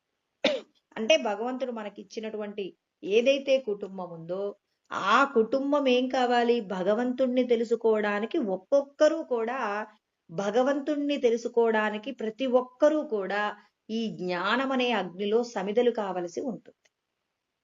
ఇలా సమిధలు అయినప్పుడే మనం ఏం చేయగలం? అందరము ముక్తులం కాగలం. నేనొక్కదాన్నే కాదు, నా కుటుంబం కూడా భగవంతుణ్ణి తెలుసుకోవాలనే తపన ప్రతి ఒక్కరికి ఉండాలి. నేను మాత్రమే బాగుండాలి అంటే ఒక పశువుకి నీకు ఏం తేడా లేదు. నాతో పాటు నా కుటుంబము, నా సమాజము, నేనున్నటువంటి ఈ ఊరు, ఈ వాడ, ఈ తర్వాత ఇక్కడ ఉన్నటువంటి సమస్తము కూడా భగవంతుణ్ణి తెలుసుకోవాలి అనంటే మనం చేసే ప్రయత్నం ఎలా ఉండాలి? అసలు మనం ఎక్కడి నుంచి వచ్చాం అంటే మనమందరము కూడా ఏమంటున్నారు? చిత్తవృత్తులతో కూడి ఉన్నటువంటి చేతనాత్మకమైనటువంటి బ్రహ్మసత్తాయే మనం అందరం. అందరం గుర్తుపెట్టుకోవాలి, ఎవరి శక్తి కూడా తక్కువ లేదండి. మనకు కొన్ని కొన్ని విషయాల మీద ఉన్నటువంటి ఆసక్తియే మనల్ని ఏం చేసింది? మనల్ని తక్కువ వారిగా, మనల్ని ఎక్కువ వారిగా చేసిందనమాట. అంటే ఎవరికైతే కంటికి కనపడే విషయాల మీద ఆసక్తి లేకుండా ఉంటుందో, భగవంతుడి మీదనే, భగవంతుడిని తెలుసుకోవడం పట్లనే ఎక్కువ ఆసక్తి కలిగి ఉంటారో, అలా కలిగి ఉన్నవారు బ్రహ్మముగా మారిపోతారు. అంటే మనకు ఇప్పుడు చూడండి, మనం ఒక పెన్ను పేపర్ పట్టుకుంటే నీకే ఏ వస్తువులు ఇష్టం అన్నప్పుడు, ఏ వస్తువు మీద కూడా ఇష్టం లేదని గనక మీరు పెన్ను పేపర్ తీసుకుని రాయగలిగితే, మనం రాస్తున్నామంటే, పేపర్ మీద రాస్తున్నామంటే వాళ్ళు లేకపోయినా నేను బ్రతకగలను అనేటటువంటి దృఢమైనటువంటి నిశ్చయం ఉండి పేపర్ మీద రాయాలి. అలా రాసినప్పుడు అంటే కొన్ని కొన్ని విషయాలు మనం లేకుండా ఉండలేమన్నప్పుడు భగవంతుణ్ణి ప్రార్థించొచ్చు. స్వామి, నేను ఈ సాధనలో నన్ను నేను తెలుసుకునేంత వరకు వీరు నా వెంటనే నడిచి నేను ఈ సాధన చేసుకోవడానికి వాళ్ళు కూడా సహకరించాలని కోరవచ్చు. నీ యొక్క సాధనకి వాళ్ళందరూ నీకు కావాలని కోరుకోవాలి. కానీ మరి కంటికి కనపడుతున్న విషయాల మీదున్న ఆసక్తి కోసమని ఎప్పుడూ కూడా అడగకూడదండి. భగవంతుణ్ణి చేరడమే మనందరి యొక్క లక్ష్యం. కాబట్టి ఈ ఆసక్తి ఏమైంది మనకి? కంటికి కనపడుతున్న దృశ్య సంబంధమైన విషయాల మీదున్న ఆసక్తి బ్రహ్మసత్తాని పోగొట్టి మనల్ని ఏం చేసింది? జీవసత్తాగా మారామండి. అంటే మన స్థితిని మనం ఏం చేసుకున్నాం? పోగొట్టుకుంటున్నాం. ఆ పోగొట్టుకున్న దాన్ని ఏం చేయాలి? అజ్ఞానేనతు తజ్ఞానం అంటున్నారు. అంటే అజ్ఞానాన్ని ఏం చేయాలి? జ్ఞానేనతు తదజ్ఞానం, జ్ఞానము చేత అజ్ఞానాన్ని పోగొట్టుకోవాలి. ఈ అజ్ఞానంతో ఉండటం వల్ల ఇక్కడ సృష్టి ఎలా వచ్చిందో చెప్పుకుంటున్నారు. ఇక్కడ మనమందరం బ్రహ్మసత్తా పోగొట్టుకొని జీవసత్తాగా మిగిలాం. ఈ జీవసత్తా ఏమైంది అంటే ఇప్పుడు ఆకాశ సత్తాగా మారిందండి. శూన్యమైనటువంటి ఆకాశ సత్తాగా మారి శబ్ద గుణం ఏర్పడింది. దీనితో ఏమైంది? కాల సత్తా కూడా ఏర్పడింది. అంటే ఇక్కడ మనకి మనందరినీ కూడా శాసించేది ఏమిటి అంటే కాలమేనండి. అంటే మనమందరము కూడా పరబ్రహ్మము యొక్క స్థితిని ఏం చేసుకున్నాం? పోగొట్టుకున్నాం. మనమందరం ఏం చేసాం? కంటికి కనపడుతున్న విషయాల మీద ఉన్న వ్యామోహం చేత మనకున్నటువంటి సచ్చిదానందాన్ని మర్చిపోయాం. ఇలా మర్చిపోయి ఈ సృష్టి చేయడం ప్రారంభించాం. ఈ సృష్టి ఎలా ప్రారంభమైందో ఇక్కడ మనకు వశిష్ఠుడు చాలా చక్కగా చెప్పాడనమాట.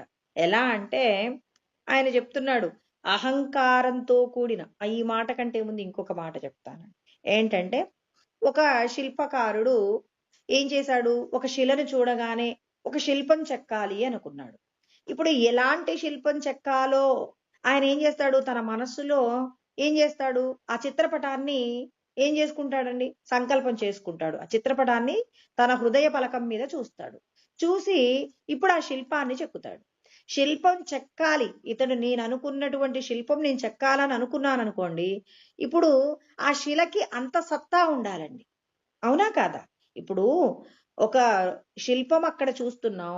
ఆ శిల్పాన్ని చెక్కడానికి కావలసినటువంటి సత్తా ఆ శిలలో ఉండాలి. ఇప్పుడు 2 బండరాళ్ళు ఉన్నాయటండి. ఒక శిల్పి తనకు ఏదో ఒక దేవతా ప్రతిమ చెక్కాలి అని చెప్పేసి ఒక గుడి నుండి ఆర్డర్ వచ్చిందట. ఇప్పుడు అతడు బండరాళ్ళ దగ్గరికి వెళ్ళి ఒక శిలని కొట్టాడట. కొట్టగానే ఒక్క దెబ్బ వేయగానే 8 ముక్కలుగా పగిలిపోయిందట. ఇప్పుడు పగిలిపోతే ఇప్పుడు ఆయన ఆ బండరాయిని వదిలేసి పక్కనున్న ఇంకో శిలని కొట్టాడట. ఆ బండరాయిని కొడితే ఎన్ని దెబ్బలు కొట్టినా ఒక చిన్న ముక్క కూడా రాలట్లేదు. అంటే దెబ్బలను ఓర్చుకోగలిగిన శక్తి తనకుందనమాట.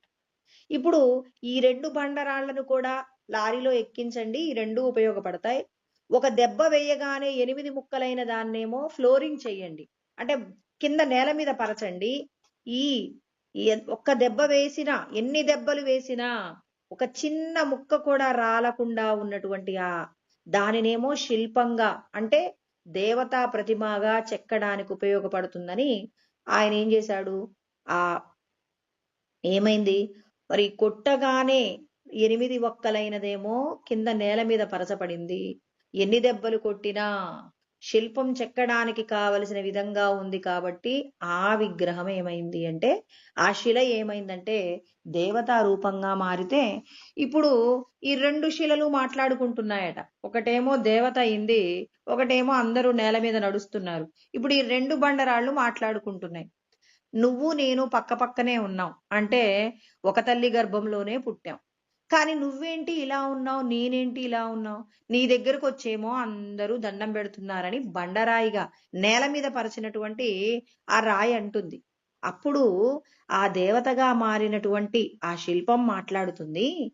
నిన్ను శిల్పి ఏం చేశాడు? ఒక దెబ్బ కొట్టాడు. నువ్వేం చేశావు? ఒక దెబ్బకు ఓర్చుకోలేక 8 ముక్కలయ్యావు. ఇప్పుడు మనం కూడా ఏదైనా కష్టం రాగానే అసలు గగ్గోలు పెడతారండి. కొంతమంది చూడండి, ఎంత పెద్ద కష్టం వచ్చినా ఓర్చుకుంటారు. ఆ ఓర్పును చూస్తే అవతల వాళ్ళకి భయమేస్తుంది. ఎలా ఓర్చుకుంటారండి ఇంత పెద్ద కష్టం అని మనమే అడుగుతాం. ఇక్కడ చూడండి, శిల్పంగా మారినటువంటి శిల ఏమైంది? ఎన్నో దెబ్బలను ఓర్చుకుందండి. ఒక్క దెబ్బకే చిలవల పలవలైపోయినటువంటి రాయి ఇది శిల్పానికి పనికిరాదు అని అందరూ నడవడానికి కావలసినటువంటి మరి చలువరాయిగా మార్చేసి భూమి మీద పరిచేశారు. కానీ దెబ్బలకు ఓర్చుకుంది. అంటే ఎవరికైతే కష్టాలు వస్తున్నాయో ఆ కష్టాలను ఓర్చుకోమని చెప్తున్నారా? శిల్పము శిల ఎలా అయితే శిల్పంగా మారటానికి ముందు ఎన్ని ఉలి దెబ్బలను ఓర్చుకుందో మనం కూడా దేహ సంబంధమైన విషయాలలో ఓర్పు అనేటటువంటి దానిని కనుక మనం అలవాటు చేసుకుంటే మనం కూడా ఏమవుతాం అంటే గొప్ప శిల్పంగా, శిల్పము దేవతా ప్రతిరూపంగా మారినట్టు మనం కూడా మారచ్చు. అంటే ఇక్కడ శిల్పి చేతిలో ఉన్నటువంటి శిల యొక్క సత్తా మీదనే ఆ శిల్పి చెక్కాలనుకున్నటువంటి రూపం ఆధారపడినట్టు ఇప్పుడు ఈ లోకమంతా 7 14 లోకాలన్నీ వెలసాయంటే ఆ పరబ్రహ్మం యొక్క గొప్పతనం ఎంతుందో అర్థం చేసుకోండి. ఈ సృష్టిలో ఉన్నటువంటి ఆత్మ యొక్క శక్తి ఎంత గొప్పదైతే ఇన్ని 14 లోకాలతో కూడినటువంటి ఈ సృష్టి అంతా కూడా ఉంటుందండి. అంటే ఇక్కడ మనం పరబ్రహ్మము యొక్క సత్తా ఎంత గొప్పదో అర్థం చేసుకోమని మనకు తెలియచేస్తూ ఉన్నాడనమాట. వశిష్ఠుడు చెప్తున్నాడు.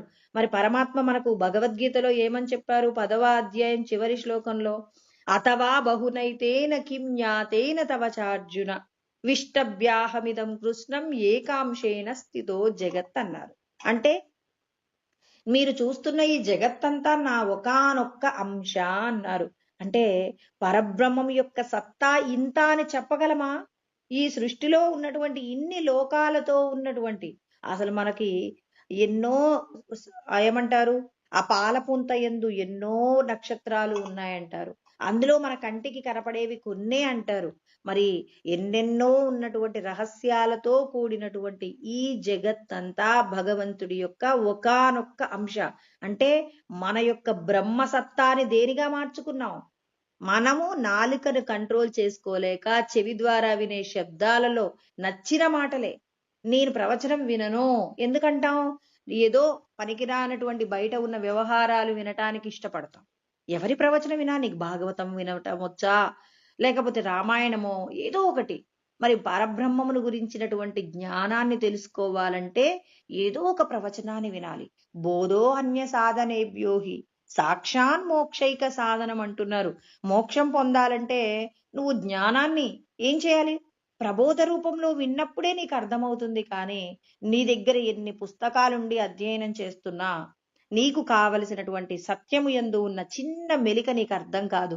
ఆ మెలిక ఆత్మానుభూతిని పొందినటువంటి సత్పురుషుల యొక్క అనుగ్రహంతోనే మనకు సాధ్యమవుతుంది. కాబట్టి సత్పురుషుల యొక్క సాంగత్యం అంటే సచ్చిదానందాన్ని అనుభవిస్తున్న వారి యొక్క అనుభూతులన్నింటినీ మనం అధ్యయనం చేస్తూ మనం కూడా మన జీవితంలో ఏం చేయాలి? ఓర్చుకోవడం అనేది నేర్చుకోవాలి. భగవంతుడి మీద మనకి నమ్మకాన్ని పెంచుకోవాలి. అందుకే ఇక్కడ మన యొక్క సత్తా గురించి మాట్లాడు. అంటే పరబ్రహ్మము యొక్క సత్తా జీవసత్తాగా మారుతుంది. ఇప్పుడు ఏమైంది?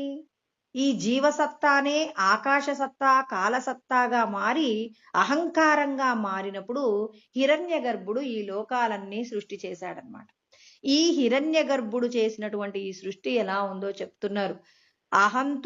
అహం మొదలైనటువంటి తత్వాలతో కూడినటువంటి సంవిత్తే సంకల్పము అనే వృక్షానికి బీజమైందనమాట. అంటే సంకల్పం, మనం ఏం చేస్తాం? నేను ఇప్పుడు ఒక ఇల్లు కట్టాలనుకున్నానండి. ఇల్లు కట్టాలి అనుకునే సంకల్పం ఎప్పుడు చేస్తాను? నా దగ్గరున్న డబ్బు, నేను ఎన్ని గదులు ఇల్లు కట్టాలనుకుంటున్నానో దానికి సంబంధించి, మరి నాకున్న పరిస్థితులు అన్నింటినీ కూడా నేను ఒకసారి విచారణ చేసి నా మనసులో సంకల్పం చేసుకున్నాను. ఇప్పుడు నేను ఒక 4 గదుల ఇల్లు కట్టాలనుకుంటున్నానని సంకల్పం. అదే విధంగా ఈ జగత్తుకు ఎలా సంకల్పానికి బీజం ఏమైంది అంటే అహంతో కూడినటువంటి ఏదైతే సంవిత్తు ఉందో ఆ సంవిత్ ఆధారంగానే ఈ సృష్టి అంతా జరుగుతుందన్నమాట. ఒక చిన్న మర్రి బీజమునందు మహావృక్షము ఎలా అయితే ఉందో అదే విధంగా ఇక్కడ లోపల బీజ రూపంగా మన హృదయంలో దేని మీద కోరిక ఉందో చూడండి. ఒక వ్యక్తి దగ్గర ఎన్నో మంచి గుణాలు ఉంటాయి. మద్యం తాగకుండా ఉండలేని స్థితి ఉంటుంది. అతడు ఆ మద్యాన్ని తాగుతూనే దేహత్యాగమైనా చేస్తాడు, కానీ ఆ మద్యాన్ని మానటం మాత్రం చెయ్యరండి. నేను చూశానండి, చాలా మంది చూసే ఉంటారు. ఆ వ్యక్తి మంచంలో నుంచి కింద కూడా పడుకోబెట్టారు, ఇక ఈ వ్యక్తి చనిపోతాడని. అతడికి 4-5 గంటల టైం ఇచ్చారు, కానీ డాక్టర్లు చెప్పి పంపించారు 24 గంటల కంటే ఇక అతడు బతకడు అన్నారు. ఆ సమయాన్ని మించి కూడా అతడు ఇంకా బతికున్నాడు. అప్పుడు వాళ్ళకి అర్థమైంది, వీడు బ్రతికున్నంత కాలం మద్యమే తాగాడు, ఇప్పుడు కూడా కొంచెం పోసి చూడండి, ఒకవేళ దాని మీద ఉన్నటువంటి ఆశ చేతనే అతని ప్రాణం పోవట్లేదేమో అన్నప్పుడు సరే అని చెప్పేసి వాళ్ళు ఒక చిన్న బాటిల్ తెప్పించి కొంచెం పోసారండి. అలా పోసినటువంటి 2 నిమిషాల్లోనే అతని ప్రాణం పోయింది.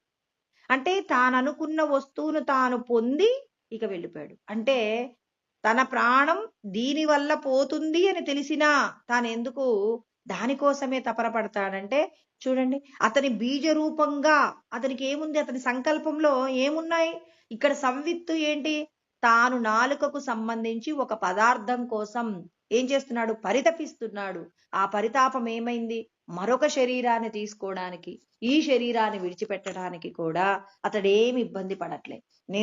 నాకు కావలసింది పొంది అనుభవించి నేను చనిపోతానంటున్నాడు. అంటే కనపడుతున్నటువంటి ఒక్క విషయానికే ఆశపడితే ఈ జగత్తులో ఉన్నటువంటి సమస్తాన్ని అనుభవించగలిగిన శక్తి నీకెప్పుడొస్తుంది? కంటికి కనపడుతున్న విషయాల మీద నీకున్నటువంటి ఆసక్తి పోగొట్టుకో అనేటటువంటి విషయాన్ని ఇక్కడ వశిష్ఠుడు చెప్తున్నారు. అంటే ఇక్కడ సంవిత్తే, అహంకారంతో కూడి ఉన్నటువంటి సంవిత్తే ఇక్కడ ఏమైంది? సంకల్పమునకు బీజమైంది. అంటే మన సంకల్పంలో ఏమున్నాయి? దేనికి ఆశ? నువ్వు దేని పట్ల మమకారాన్ని పొందుతున్నావు? ఆ మమకారమే నిన్నేం చేస్తుంది?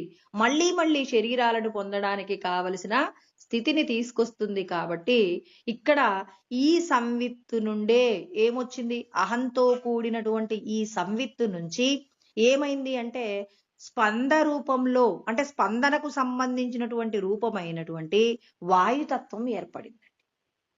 అంటే ఇక్కడ స్పర్శకు సంబంధించినటువంటి తన్మాత్రగా ఏర్పడటానికి కారణం అహంతో కూడినటువంటి సంవిత్తు వల్లే జరిగిందనమాట. అంటే ఇక్కడ శబ్దమయమైనటువంటి, అంటే ఈ అహంకారంతో కూడినటువంటి శబ్దాలన్నీ కూడా ఏమయ్యాయి అంటే ఆకాశ తన్మాత్రగా మారాయి. అంటే మనకి ఇప్పుడు పంచభూతాల గురించి మాట్లాడుతున్నారండి, ఎలా వచ్చాయి అని. అంటే మనం ఈ లోకంలో ఉన్న ఏదో ఒక విషయాన్ని అనుభవించాలనే ఒక కోరిక కలిగి బ్రహ్మసత్తా నుంచి జీవసత్తాలోకి వచ్చేసామన్నమాట. ఆ జీవసత్తా దేనిగా మారింది? ఆకాశ సత్తా, కాలసత్తాగా మారి చివరకు అహంకార రూపంలో ఇక్కడ లోకమంతా కూడా సృష్టి జరగడానికి కావలసిన విధంగా తయారవుతుంది. అంటే మనం సృష్టి రహస్యాన్ని తెలుసుకుంటున్నాం. ఈ సృష్టి రహస్యంలో ఏం చెప్తున్నారు ఇక్కడ? భగవంతుడు మనందరికీ జ్ఞానాన్ని అందిస్తున్నారు. ఏమని అంటే శబ్దమయమైనటువంటి, అంటే శబ్దంతో, ఇక్కడ శబ్దమయమైనటువంటి పదవాక్యములతో కూడినటువంటి ప్రమాణములే వేదములుగా మారాయట.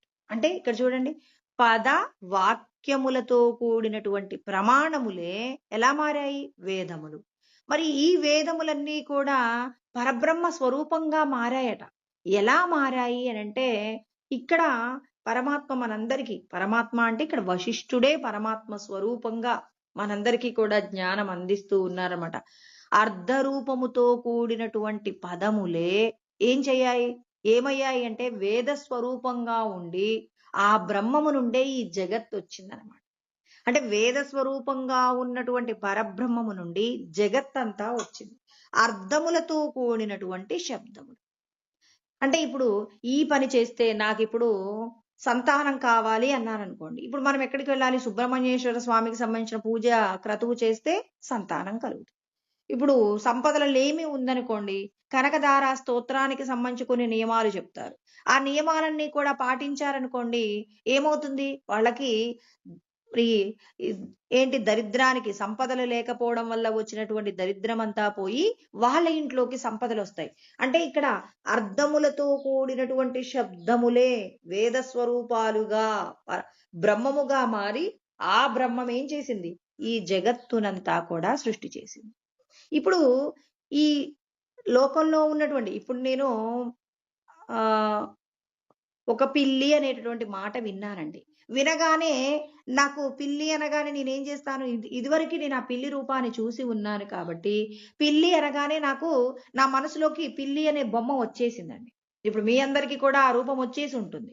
ఒక గులాబీ అనగానే గులాబీ పుష్పం ఏమైంది? మన హృదయ పలకం మీద చిత్రీకరించబడింది. అది ఎలా జరుగుతుంది అంటే మరి ఇక్కడ చెప్పారనమాట. అహంతో కూడినటువంటి ఈ తత్వభావనకు చాలా ప్రియమైనటువంటిది ఏంటి అంటే ప్రాణం అండి. ఆ ప్రియత్వం వల్లే వచ్చినటువంటి ఈ ప్రాణము ఏమైంది అంటే ఈ ప్రాణము ఇంద్రియాలతో కలిసినప్పుడు ఏమవుతున్నాయి? అనేక రూపాలు ఏర్పడుతున్నాయి. అందుకే మనస్సు ప్రాణాన్ని విడదీసినప్పుడు అమనస్కము అంటారు. అంటే ఇప్పుడు మనస్సులోకి వివిధ రూపాలు రావడానికి ఏది కలిసి ఉండటం వల్ల అనేక రూపాలు చిత్రీకరిస్తుందంటే ప్రాణము మనసు కలిసి ఉండటం వలన ఈ ఇంద్రియాల ద్వారా అనుభవించిన విషయ సుఖాలన్నీ ఏమవుతున్నాయి? అనేక రూపాలుగా మారిపోతున్నాయి. ఆ రూపాలుగా మారాలి అంటే మన ఇంద్రియాలకు మన కన్ను చూసిన ప్రతి రూపాన్ని హృదయమునందు చిత్రీకరించడానికి ఎవరు కారణమవుతున్నారు అంటే ప్రాణేంద్రియాల యొక్క శక్తియే మనకు రూపములుగా మారుతుంది. రహస్యం చెప్తున్నారు, వశిష్ఠుడు చెప్తున్నారండి. మరి ఇక్కడ అంటే మనము ఈ రూపాల చేత మనం ఏం చేస్తున్నాం? లోకంలో ఉన్న విషయాలన్నింటినీ కూడా అనుభవంలోకి తెచ్చుకుంటున్నాం. మరి ఇన్ని విషయాలను మనం అనుభవంలోకి తెచ్చుకోకుండా ఉండాలి అంటే ఈ ప్రాణము వలననే ఇంద్రియాలన్నీ కూడా రూపములన్నింటినీ కూడా పొందుతున్నాయి. కాబట్టి ఇప్పుడు ఈ ప్రాణశక్తి కోసం ఏం చేయాలి? ఈ ప్రాణాన్ని మనకు అవసరమైన విషయాల కోసం మలుచుకోవాలి. భగవత్ సంబంధమైన సాధనలకు సంబంధించి, భగవంతుడికి ప్రీతికరమైన విషయాలకు సంబంధించి మన రూపాలు భగవత్ ప్రీతికరమైన విషయాలలోకి మార్చాలి. వేరొకరి యొక్క కష్టంలో మనం ఎంతో కొంత ఉపకారం చేశాం. ఇప్పుడు చూడండి, మనం అనేక రూపాలతో జీవిస్తున్నాం. ఆ రూపాల నుండి మనము శ్రేయస్సును పొందాలంటే ఆయా రూపాల యందు స్వార్థము లేకుండా త్యాగ బుద్ధితో గనక ఇతరులకు మనం ఉపకారం చేస్తే మనకిప్పుడు ఆ రూపాలన్నీ కూడా ఏమవుతాయి? భగవంతుణ్ణి తెలుసుకోవడానికి కావలసిన విధంగా తయారవుతాయి. ఈ రూపాలే ఏమైంది? ఇంద్రియాలు ప్రాణంతో కూడి ఉండటం వలన ఏమైంది? మరి 7 14 లోకాలన్నీ 14 భువనములన్నీ పుట్టాయి. అక్కడి నుంచే ఏం జరిగింది అంటే అండజములు, పిండజములు, ఉద్భిజములు, స్వేదజములు అని 84 లక్షల రకాల ఉపాధులు పుట్టాయి. 21 ఇంటూ 4 ఈజ్ ఈక్వల్ టు 84 లక్షలండి. అంటే 84 లక్షల ప్రాణులలో మరి స్వేదము నీటి ద్వారా పుట్టేవి 21, ఉద్భిజములు అంటే భూమి నుంచి పుట్టేవి, అండజములు అంటే అండముల ద్వారా, పిండజములు పిండముల ద్వారా, ఇలా 4 రకాలుగా పరమాత్మ 84 లక్షల రకాల ఉపాధులన్నీ సృష్టించాయి. ఎలా జరిగింది? ఏదో ప్రకృతిలో ఉన్న ఒక విషయం మీద ఉన్న మనకున్న మమకారం ఇన్ని రకాలైనటువంటి సృష్టి, ఈ జగత్తంతా సృష్టి జరగడానికి మన యొక్క బ్రహ్మసత్తా జీవసత్తాగా మారిపోయి ఆ జీవసత్తాయే ఇన్ని విధాలుగా సృష్టిస్తుంది. అంటే నేను జీవం కాదు బ్రహ్మం అని తెలుసుకున్నప్పుడు ఇదంతా ఏమవుతుంది? ఇక్కడ ఏమీ ఉండదండి, నువ్వు పరబ్రహ్మంగా మిగిలిపోతావు. కానీ మరి వీటన్నింటినీ జయించాలి కదా. చాలా మంది అంటారు, ఈ జ్ఞానం నేను తెలుసుకున్నాను కదా, ఇక పరబ్రహ్మం అయిపోయానంటే, మరి నువ్వు పరబ్రహ్మం అయిపోతే ఈ 7 14 లోకాలకు నువ్వు వెళ్ళొస్తున్నావా? చక్కగా నువ్వు పాతాళంలోకి వెళ్ళి చూసిరా అక్కడ ఏం జరుగుతుందో. ఇక్కడ నీ కళ్ళ ముందు నీకేం కనపడాలి? 7 14 లోకాలు నీ కళ్ళ ముందే కనపడాలి. అలా కనపడగలిగిన స్థితి ఉన్నవాళ్ళు మనకు కనిపిస్తున్నారే. ఇవాళ చూడండి, మన అవధూతగా ఉన్నటువంటి రామదూత స్వామి మనందరికీ కూడా కనిపిస్తున్నారు. ఇవాళ ఆయన ఒకరు నేను శివుణ్ణి చూడాలి అనుకుంటున్నాను అంటే మరి ఆయన ఏం చేశాడు అనంటే ఒక వ్యక్తిని హిమాలయాలలోకి తీసుకెళ్లి 15 అడుగులున్నటువంటి శివస్వరూపాన్ని దర్శనం చేయించారట. మరి అంతటి సత్తా ఉంటుందండి. ఏదో నేను బ్రహ్మమైపోయాను, నేను సచ్చిదానందం అయిపోయాను, గురువు గారి దగ్గర ఉపదేశం తీసుకున్నాను, నాకింత జ్ఞానం వచ్చేసింది, ఇక నేను బ్రహ్మమైపోయానంటే మరి అలాంటి వాళ్ళు ఏమైపోతారండి? వాళ్ళు చేసే సాధన ఏమైపోతున్నట్టు? వాళ్ళ యొక్క సాధనలో సత్యం లేదా? వాళ్ళ యొక్క సాధనకి మరి వాళ్ళ సాధన ఎక్కడ? మన సాధన ఎక్కడ? మాటలలోనే భగవంతుణ్ణి తెలుసుకుంటే ఇక మనకి ఈ సాధన గురించిన ఆలోచనలు ఎందుకండి? సాధన మనకు అవసరమా? అవసరం లేకపోతే కేవలం నేర్చుకుంటే, పాఠాలు నేర్చుకుంటే అందరూ శాస్త్రాలు వచ్చిన వాళ్ళందరూ బ్రహ్మస్వరూపాలుగా మారిపోయేవాళ్ళు కదండి. ఇవాళ ఇన్ని శాస్త్రాలు తెలుసు, మనం బ్రహ్మం అయ్యామా? బ్రహ్మం అవ్వాలి అంటే దానికి తగిన విధంగా మన యొక్క సాధన కూడా అంతటి గొప్ప స్థితికి వెళ్ళాలి. నీకు ప్రతి విషయము ద్యోతకం అవ్వాలి. నువ్విప్పుడు స్వర్గం తలుచుకున్నావు, స్వర్గం నీ కళ్ళ ముందుండి స్వర్గంలో జరుగుతున్న ప్రతి సంఘటనని దర్శనం చెయ్యాలి. శివస్వరూపాన్ని చూడాలంటే చూడగలగాలి. బ్రహ్మదేవుడు ఎలా సృష్టి చేస్తున్నాడో చూడగలగాలి. నువ్వే పరబ్రహ్మమైనప్పుడు బ్రహ్మదేవుడిగా ఉండి లోకాలను సృష్టి చెయ్యి. నువ్వే విష్ణువుగా ఉన్నప్పుడు పాలన చెయ్యి. నువ్వే స్థితికారుడిగా ఉండి శివతత్వంతో ఉండి లయం చేయి. ఇవన్నీ నీకు ఆచరణ వద్దా? లేదండి, నేను శాస్త్రాలు తెలుసుకున్నానండి, బ్రహ్మము ఎక్కడెక్కడ ఉందో. ఇక్కడ సద్గురువు దగ్గర ఉపదేశం తీసుకున్న వాళ్ళు గొప్పవాళ్ళని ఎందుకన్నారంటే అందరూ లోకంలో జరుగుతున్నటువంటి నశించిపోయే విషయాల కోసం పరితపిస్తుంటారు. కానీ తన లోపట ఉన్న భగవతత్వాన్ని తెలుసుకోవడానికి ప్రయత్నం చేస్తున్నారు కాబట్టి మీరు అందరికంటే ప్రత్యేకమన్నారు. నిజంగా పరమాత్మ కూడా అంత గొప్ప స్థితి ఇస్తాడు. సాధన చెయ్యకపోతే నష్టపోయేది ఎవరు? సాధన లేకుండా నేను అయిపోయానని చాలా మంది పాపం వాళ్ళ భగవంతుడు ఇచ్చినటువంటి గొప్పదైన జీవితాన్ని ఏం చేసుకుంటున్నారంటే, జ్ఞానం వినడానికి వాడరు, సాధనకి వాడరు. ఎక్కడ వేసినటువంటి గొంగలి అక్కడే అన్నట్టుగా నేను బ్రహ్మమైపోయాననే ఒక చిన్న భావనలో తిరుగుతూ సాధనను వెనకబడేసుకుంటున్నారు. దీనివల్ల నష్టపోతున్నారండి. ఇవాళ చూడండి ఎంతో మంది అవధూతలు. ఆ అవధూతలు ఎందుకండి? మరి వాళ్ళు ఏం చేస్తున్నారు? నిరంతరం బ్రహ్మమునందు రమిస్తూ ఈ లోకాలలో జరుగుతున్న సమస్త విషయాలతో కూడా వాళ్ళు ఏం చేస్తున్నారు? తన్మయత్వం పొందుతున్నారు. ఆ తన్మయత్వం మనకుందా? తన్మయత్వం లేకుండా నేను బ్రహ్మమైపోయానంటే ఏం వచ్చిద్దండి? నేనిప్పుడు ధనవంతుడినైపోయానంటే ధనవంతుడు అనుభవించే సుఖం మీరు అనుభవిస్తారా? మాటలలో ధనవంతుడు, చేతలలో మీరు ధనవంతులా? మీరు నిజంగా ఎప్పుడు బ్రహ్మమవుతారు? మీరు ఇప్పుడు కుబేరుణ్ణి పిలవాలంటే పిలవాలి. మీ కళ్ళ ముందుకు రావాలి. వస్తాడా? వచ్చే స్థితి ఉంటే మీరు బ్రహ్మమేనండి. అందులో ఏమాత్రం పొరపాటు లేదు.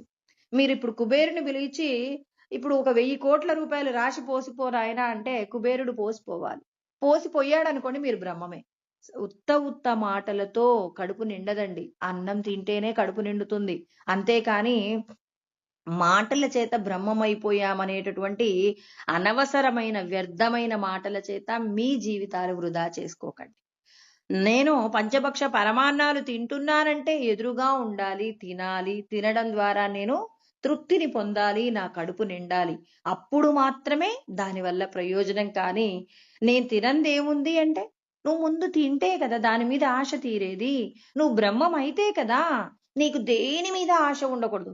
చిన్న తుచ్చమైన పదవుల కోసం కూడా అబద్ధాలాడి ధర్మాన్ని పక్కకు పెట్టేటటువంటి ఆ విషయాలలో మీరు బ్రహ్మం కాలేరండి. ఇక్కడ పరబ్రహ్మమును పొందడం అంటే త్యాగపూర్వకమైన చర్య అండి. కృష్ణ పరమాత్మ ఏం చేశారు? తనకేమైనా ప్రయోజనం ఉందా ఈ లోకంలో?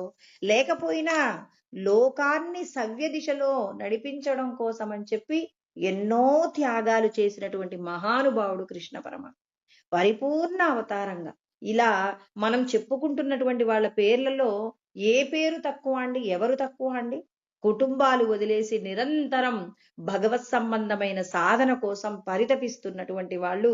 మరి వాళ్ళు చేసే సాధనలో మనం ఎంతో ఒక అణువంతైన ప్రయత్నం చెయ్యాలి. ఇక్కడ చూడండి, ఇన్నిన్ని లోకాలు సృష్టి అవుతున్నాయట. ఇంతటి అనుభూతి మీలోకి ఉండాలి. కేవలం మాటలలో కాదు. నాకు కూడా తెలుసండి, శబ్దంలో నుంచి శబ్దము, స్పర్శము, రూపము, రసము, గంధములు, ఆకాశంలో నుంచి వాయువు, వాయువులో నుంచి అగ్ని, అగ్నిలో నుంచి జలము, జలములో నుంచి పృథివీ వచ్చిందండి. పృథివీలో నుంచి సమస్త ప్రాణులు మాటలలో తెలిస్తే ఏం లాభం అండి? మాటలలో తెలిస్తే తెలియని వారి కంటే తెలిసిన వారు గొప్పవారు. అందుకే మనకు గొప్ప తత్వం ఇచ్చారు, గొప్పదైనటువంటి స్థితి ప్రసాదించారు. ఈ గొప్పతనాన్ని ఏం చేయాలి? ఇప్పుడు నీ ఇంట్లో బంగారం ఉంది. ఆ బంగారంతో నీకు కావలసిన నీ యొక్క అవసరాలు తీరినప్పుడు కదండి మీ యొక్క బంగారం యొక్క ప్రయోజనం నెరవేరేది.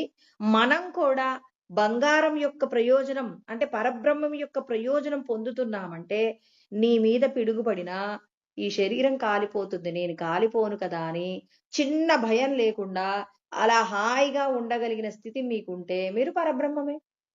రమణులు అలా ఉన్నారు కదా, మనం చూస్తాం కదండి. ఆయన గురించి చెప్పుకుంటున్నాం. ఆయన దగ్గరగా మనకంటే కొద్ది సంవత్సరాల ముందు చూసిన వాళ్ళు కూడా చెప్తున్నారు. వాళ్ళు ఎలా నిస్వార్థంగా జీవితాన్ని గడిపారు, మనమలా గడుపుతున్నాం.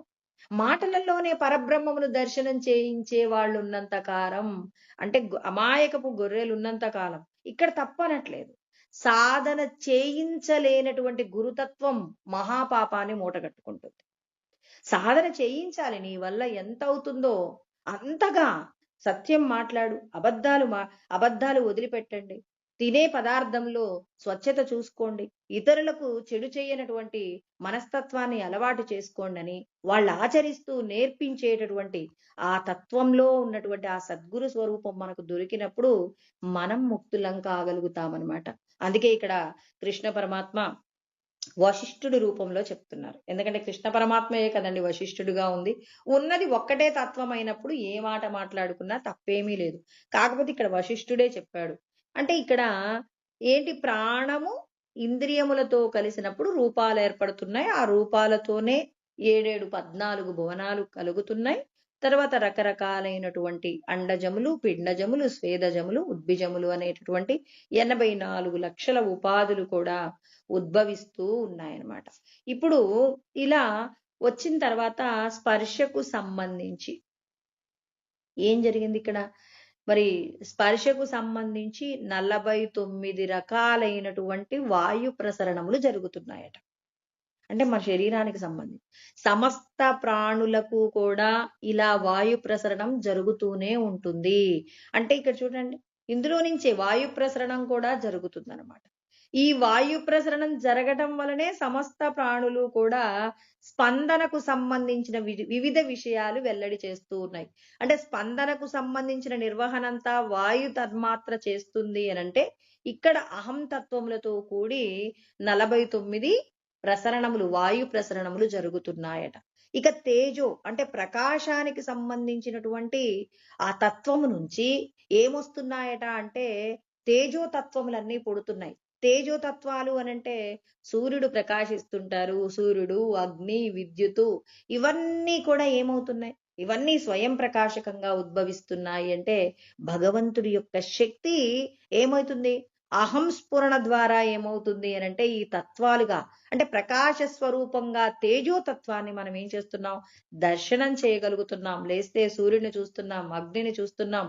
ఇలా మనం విద్యుత్ సంబంధమైనటువంటి ఎన్నో రకాలైన మెరుపులను చూస్తున్నాం. ఇవన్నీ కూడా తేజోతత్వంగా వస్తూ ఉన్నాయన్నమాట. ఇంకా జలస్వరూపంగా సంకల్ప భావన చేత జలమయమైనటువంటి శరీరాలను కూడా చూస్తూ ఉన్నాం. జలతత్వంతో కూడిన శరీరాలను కూడా అనుభవిస్తూ ఉన్నాం. తర్వాత ఇంకా చిట్ట చివరికి మరి వాసనా స్వరూపంగా గంధము అంటే మరి ఈ భూతత్వంగా రకరకాలైనటువంటి కంటికి కనపడుతున్నటువంటి మరి ఈ రూపములన్నింటినీ కూడా మనం కల్పనా రూపకంగా వీటన్నింటినీ కూడా దర్శనం చేస్తున్నాం. ఈ దేహమే నేను కాదు అని వీటిని ఒక్కొక్క విషయంలో అంటే నేను తీసుకునే ఆహారం అంటే ఈ 5 ఇంద్రియాలతో అనుభవించే ఏ విషయం మీద నీకు ఆసక్తి లేకుండా ఎలా ఇప్పుడు చెప్పుకున్నాం, శంకరాచార్యుల వారు ఒక చోట ప్రయాణంలో కళ్ళు తాగారు. దాహాన్ని తీర్చుకోవడానికి తాగారు. ఇది నీ కళ్ళు, ఇది మత్తును కల్పించేటటువంటి పదార్థం అని తాగలేదు. ఒక చోట మరి ఇక్కడ ఏమైంది, ఒక ఆ ద్రావకాన్ని, ఇనుప ద్రావకాన్ని కూడా ఒక చోట తాగాడట. అంటే తన దాహాన్ని తీర్చుకోవడానికి ఏ పదార్థమైనా తన శరీరంలో జీర్ణమవుతుంది. అంతటి స్థితిని సంపాదించగలిగిన వారు పరబ్రహ్మ తత్వముగా నిలబడతారు. అంటే అన్ని విషయాలను జయించగలిగినటువంటి స్థితి పరమాత్మ ఊరికే చెప్తారా అండి? మనుష్యానాం సహస్రేషు కచ్చిద్యతతి సిద్ధయే యతతామపి సిద్ధానాం కశ్చిన్మాం వేత్తి తత్వతః. ఊరికే మాటలలోనే మీరందరూ బ్రహ్మమైపోయారంటే మనమందరము బ్రహ్మస్వరూపాలే. ఇక్కడ కృష్ణ పరమాత్మ చెప్తున్నారు, ఇవాళ కోటాను కోట్ల మందిలో వేల మంది భగవత్ తత్వాన్ని తెలుసుకోవడానికి ప్రయత్నం చేస్తారు. అందులో ఒకానొక్కడు మాత్రమే ముక్తిని పొందుతారంటే మరి మీరందరూ కూడా నేను బ్రహ్మమైపోయానని తిరుగుతున్నారు. ఎంతమందికి అవకాశం ఉందండి? పరబ్రహ్మమేమో మరి పరమాత్మ ఒక్కరికే ఉంటుందన్నారు. ఆ ఒక్కరిలో మనం ఎవరు సాధన చేస్తే ఆ సాధనలో ఒక ఇనప ద్రావకాన్ని కూడా నీరు తాగితే జీర్ణం చేసుకోగలిగినటువంటి స్థితిలోకి గనక మనం వెళ్ళిపోయామంటే సాక్షాత్తు మనం కూడా ఈశ్వర స్వరూపం. భ్రమలు విడిచిపెట్టి వాస్తవంలో పరబ్రహ్మతత్వాన్ని తెలుసుకునేటటువంటి స్థితిలోకి ఎదగాలి అని కృష్ణ పరమాత్మ ఇక్కడ చెప్తున్నారు. అందుకే ఇక్కడ చూడండి, మనకు పంచభూతాలు తయారైపోయాయి. అహంతత్వం నుంచే శబ్ద తన్మాత్రికలు వచ్చాయి, వేదములు వచ్చాయి. వేద స్వరూపమైనటువంటి ఆ బ్రహ్మము నుండే ఈ జగత్తు వచ్చిందని శబ్ద తన్మాత్రిక గురించి మాట్లాడుకున్నాం. ప్రాణతత్వం నుంచే ప్రాణము ఇంద్రియాలతో కలవటం వల్లే మనకు రూపాలు ఏర్పడుతున్నాయి. కాబట్టి ఇప్పుడు చూడండి, మనం రాత్రి నిద్రపోయామండి, ప్రాణం కేవలం ఈ దేహాన్ని రక్షిస్తుంది, ఇంద్రియాలతో కనెక్ట్ అవ్వట్లేదు కాబట్టి మనకి ఏ రూపములు లేవు. ఎప్పుడైతే పొద్దున మళ్ళీ మేల్కొనగానే జాగ్రత్తావస్థలో ఇంద్రియాలన్నీ అలర్ట్ అవుతాయి. ప్రాణశక్తిని తీసుకుంటూ వింటున్న విషయాలలో, చూస్తున్న విషయాలలో, అనుభవిస్తున్న విషయాలలో అన్ని శబ్ద, స్పర్శ, రూప, రస, గంధాదుల రూపంలో ఏం చేస్తున్నాయి? మళ్ళీ రూపాలను మళ్ళీ మనం హృదయమునందు చిత్రీకరించుకుంటున్నాం. తర్వాత ఇక్కడ ఆయన వాయుతత్వానికి సంబంధించి 49 వాయు ప్రసరణాలు ఉన్నాయి అని చెప్పేసి, మరి వాటి ద్వారానే మరి ఇక్కడ ఉన్నటువంటి భూత ప్రాణులన్నీ కూడా వారి యొక్క స్పందనకు సంబంధించినటువంటి విషయాలు జరుగుతున్నాయి అని చెప్పేసి కూడా చెప్పారు. తర్వాత తేజోతత్వము, ప్రకాశ రూపమైనటువంటి తేజోతత్వం నుంచే ఏమొచ్చాయి?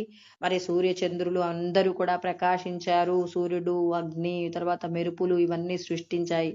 మరి సంకల్ప రూపంలో జలమయమైన శరీరాలు వచ్చాయి. చెప్పుకుంటున్నాం కదండి, అగ్ని వచ్చింది, వాయువు వచ్చింది, ఆకాశం వచ్చింది, జలం వచ్చింది.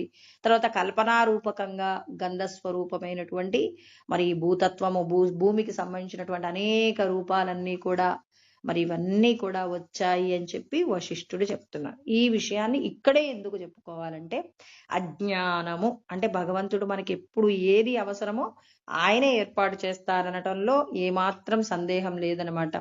అంటే ఇక్కడ ఆయన ఏమన్నారు? జ్ఞానేనతు తదజ్ఞానం ఏషాం నాశితమాత్మన. ఎవరైతే తమకున్నటువంటి ఈ దేహమే నేను అనే అజ్ఞానం పోగొట్టుకోవాలనుకుంటారో వాళ్ళందరికీ భగవంతుడు ఏం చేస్తారు? జ్ఞానాన్ని ప్రసాదిస్తారు. ఈ జ్ఞానాన్ని కనుక మనం ఆచరణలో పెట్టుకున్నామనుకోండి, అప్పుడు మనం ఎలా ప్రకాశిస్తామట అంటే, మరి తేషాం ఆదిత్యవ జ్ఞానం ప్రకాశయతి తత్పరం అంటున్నారు. అంటే మనమందరము కూడా ప్రకాశ స్వరూపంగా, అంటే సూర్యుడు ఎలా అయితే ప్రకాశిస్తారో మనం కూడా అలాగే ప్రకాశిస్తామట. అంటే అంతగా పరమాత్మ తత్వాన్ని మనం తెలుసుకున్నప్పుడు సూర్యుడిని కూడా మనం ప్రకాశింప చేయగలిగినటువంటి స్థితిలోకి వెళ్ళిపోతాం. ఈ శ్లోకంలో చెప్పబడినటువంటి ఏంటి అంటే లాస్ట్కి తేషాం ఆదిత్యవ జ్ఞానం అంటే మరి మనకున్న జ్ఞానము ఆ లోపట ఉన్న సచ్చిదానందాన్ని కూడా ప్రకాశింపచేస్తుంది అనే మాటను మనం రేపు మళ్ళీ విచారణ చేద్దామండి. ఎందుకంటే అది పెద్ద సబ్జెక్టు, దాని గురించి మళ్ళీ రేపు చూసుకుందాం. శాంతి మంత్రం చెప్తా. ఓం సహనావతు సహనౌ భునక్తు సహ వీర్యం కరవావహై తేజస్వినావధీతమస్తు మా విద్విషావహై. ఓం శాంతి శాంతి శాంతి.